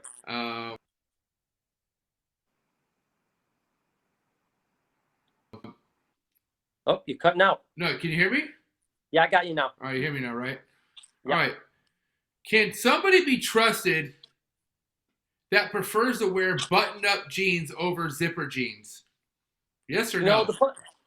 I don't think so. I don't think so. I mean, the button-up thing is really, man. I think it's like, It's fucking weird for one thing, right? Yeah. I think women can get away with it. I think women can. But the men, no, I don't think I could trust a guy like that. It's no. just too. I mean, if to prefer, and I'm not saying Stephen Cush does that. I don't know what Stephen Cush prefers, but to prefer button up over a zipper, which I mean, I can understand you can get your junk zippered up, but to prefer that over. I mean, I just had to ask that question. That's my question I'm going to be asking a lot of people. But, I mean, to hear it from you, no, I'm glad I could go to bed no. at night knowing that Brian Barczyk would always prefer zipper jeans over button-up. Am I right? Oh, yeah, I mean, that would be – it was. I mean, if I was, like, on a desert island and I found a pair of button-ups or I had to go naked, there's probably a good chance I'd go naked. Whoa, yeah. Yeah. Oh, my God. That's all I need to know. All right, Forrest, you have a final question for I Brian? mean, doesn't it? Who's that? That's for Me? you. Yeah, that's you. Do you have a final question for Brian?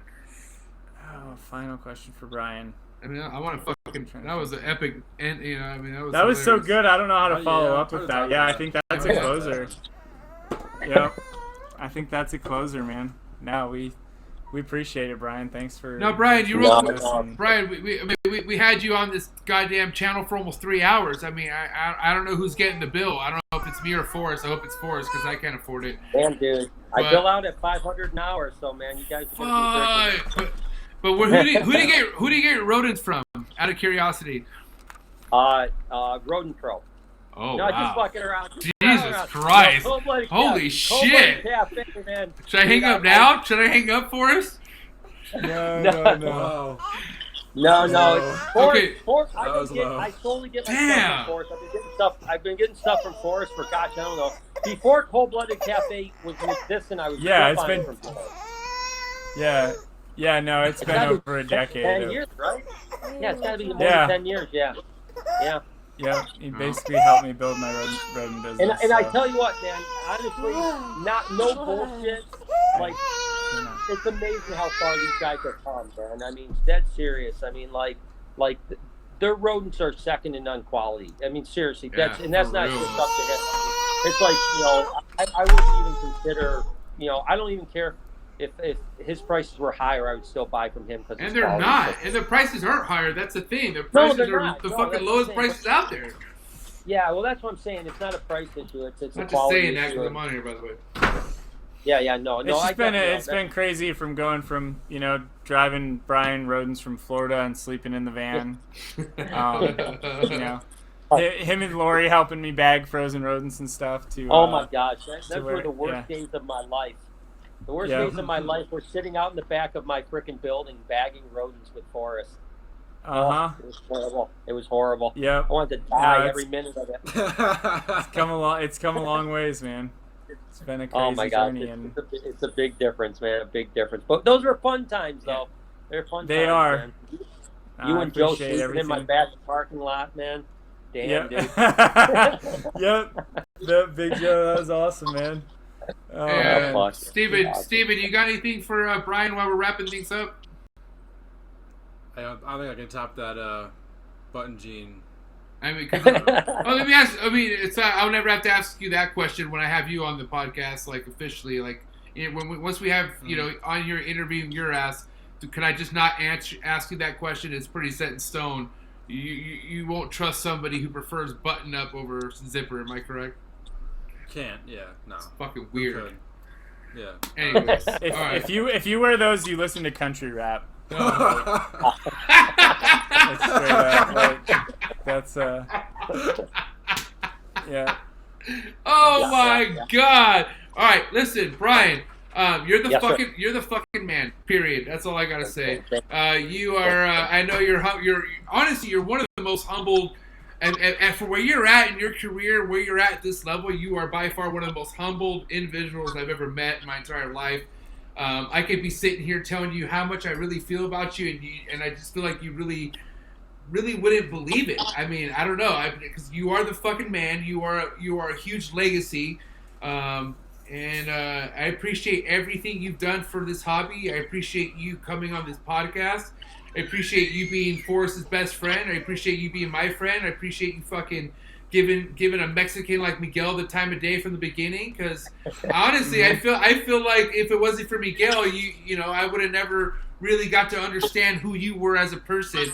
And, you know, we've given that guy enough fucking time today. We've talked about Miguel too much. So, at the end of the day, Brian, fuck, man, at the end of, I love you, man. You're a fucking awesome person. You're a great fucking mentor to not only me, but everybody. I hope everybody gets to watch this video. All your haters, all your lovers, I don't give a shit. I hope they understand who you really are. You're not somebody who gets to come on fucking anything live like this and talk about what you just talked about. I feel like I'm so goddamn honored. I know Forrest is honored. I know Steven's honored. I know fucking Lars won't shut up. So it's like fucking, you know what I mean? Like it's like, bro, this is the beginning. And I hope to God before you start your podcast, because yeah, that's right, you're starting your podcast at some point, right? Yeah, we're gonna do Everybody that. is. Yeah, Everyone's doing it. Mine isn't going to be a reptile podcast, so you don't have to worry about it. You know? All right.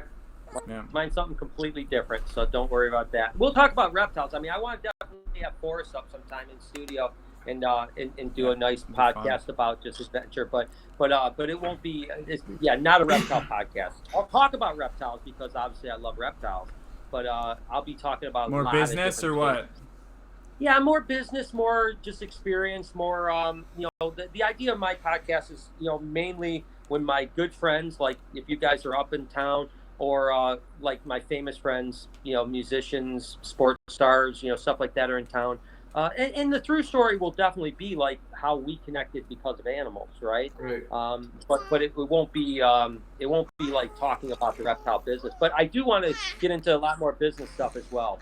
You know, like, you know, my philosophy on business and stuff like that, which is not very different than Gary Vee, quite frankly. But I don't want to do a Gary Vee podcast either. Have you pretty well rounded. have you ever linked up with Gary Vee or had any connection with him at all? A little bit. He sent me his book when it came out, Crushing It. And it was really nice because I didn't know he even knew me. You know, we had some going back and forth about potentially doing the podcast with him. Nice. It hasn't happened yet. I hope it will eventually.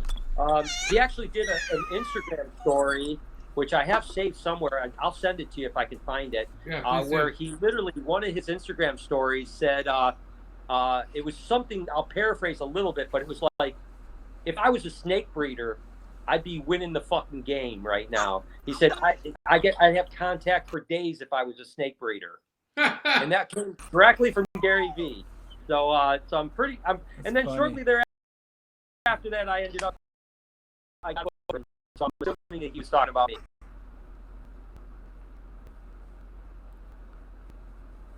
That's funny. Nope, you cut out. It's cutting out. Oh, Okay, yeah, okay, we're back. sorry, I got too much. MJ there? Yeah, I'm there. Can you hear me? Can you hear me? Am I good? Yeah, I got you, man. Okay. Yeah. Let me get Forrest back in here real quick before we go ahead and end everything on this note. I pretty much got everything I got on my end. Lars, you got anything you want to say, Lars? Lars, you good, buddy? So yeah, we're good. Desiree, do you want Guys, guys. to say hi real quick, Desiree? Because not only before we shout out Desiree, shout out to Lori, which is fucking obviously shout out to Lori, which is obviously Brian's fucking the backbone to everything that he's doing, which is obviously trickles down to Desiree, which is Forrest's backbone, which is carries fucking Forrest's legacy right there in her hands. Fucking Lars, god damn it, what a cute kid. Man, I hope in my eyes, guys, that's my dream, that's my goals, seeing a kid like, Noah, being Brian's legacy, and then seeing, a kid like, fucking, Lars being bringing to this. I think there's a lot of people out there that are reaching that kind of passion and that kind of drive, and being able to do that on top of taking care of animals that people would never even dream of. It's just, that's next level. I can't imagine doing anything more than that, to be honest. It's great, man. It is, and you're right about Desiree and Lori. They're very much the same. They're without very similar. Desiree, Forrest would fail. Without Lori, I'd fail. Yeah. Amen 100%. To the women. Amen to the women. Yeah. Amen. There's no doubt. Well, guys, I think that's a wrap from the fucking from this podcast. I appreciate everybody who tuned in. I more importantly appreciate Brian for fucking taking his time out of his 13-hour day, going on 15. Who knows? I mean, it just doesn't stop for that guy. So we love you, Brian. I'm gonna tell you right now, from the bottom of our hearts, Kush, Forrest, Desiree, Lars, me, we love you, man. We all love you, bro, from the bottom of our hearts. And you're a huge inspiration. And God damn it, you are leaving a huge legacy behind. No matter what you do, people are gonna know who Brian Barczyk are. Well, I appreciate you guys, and anytime I can help in the future, please let me know.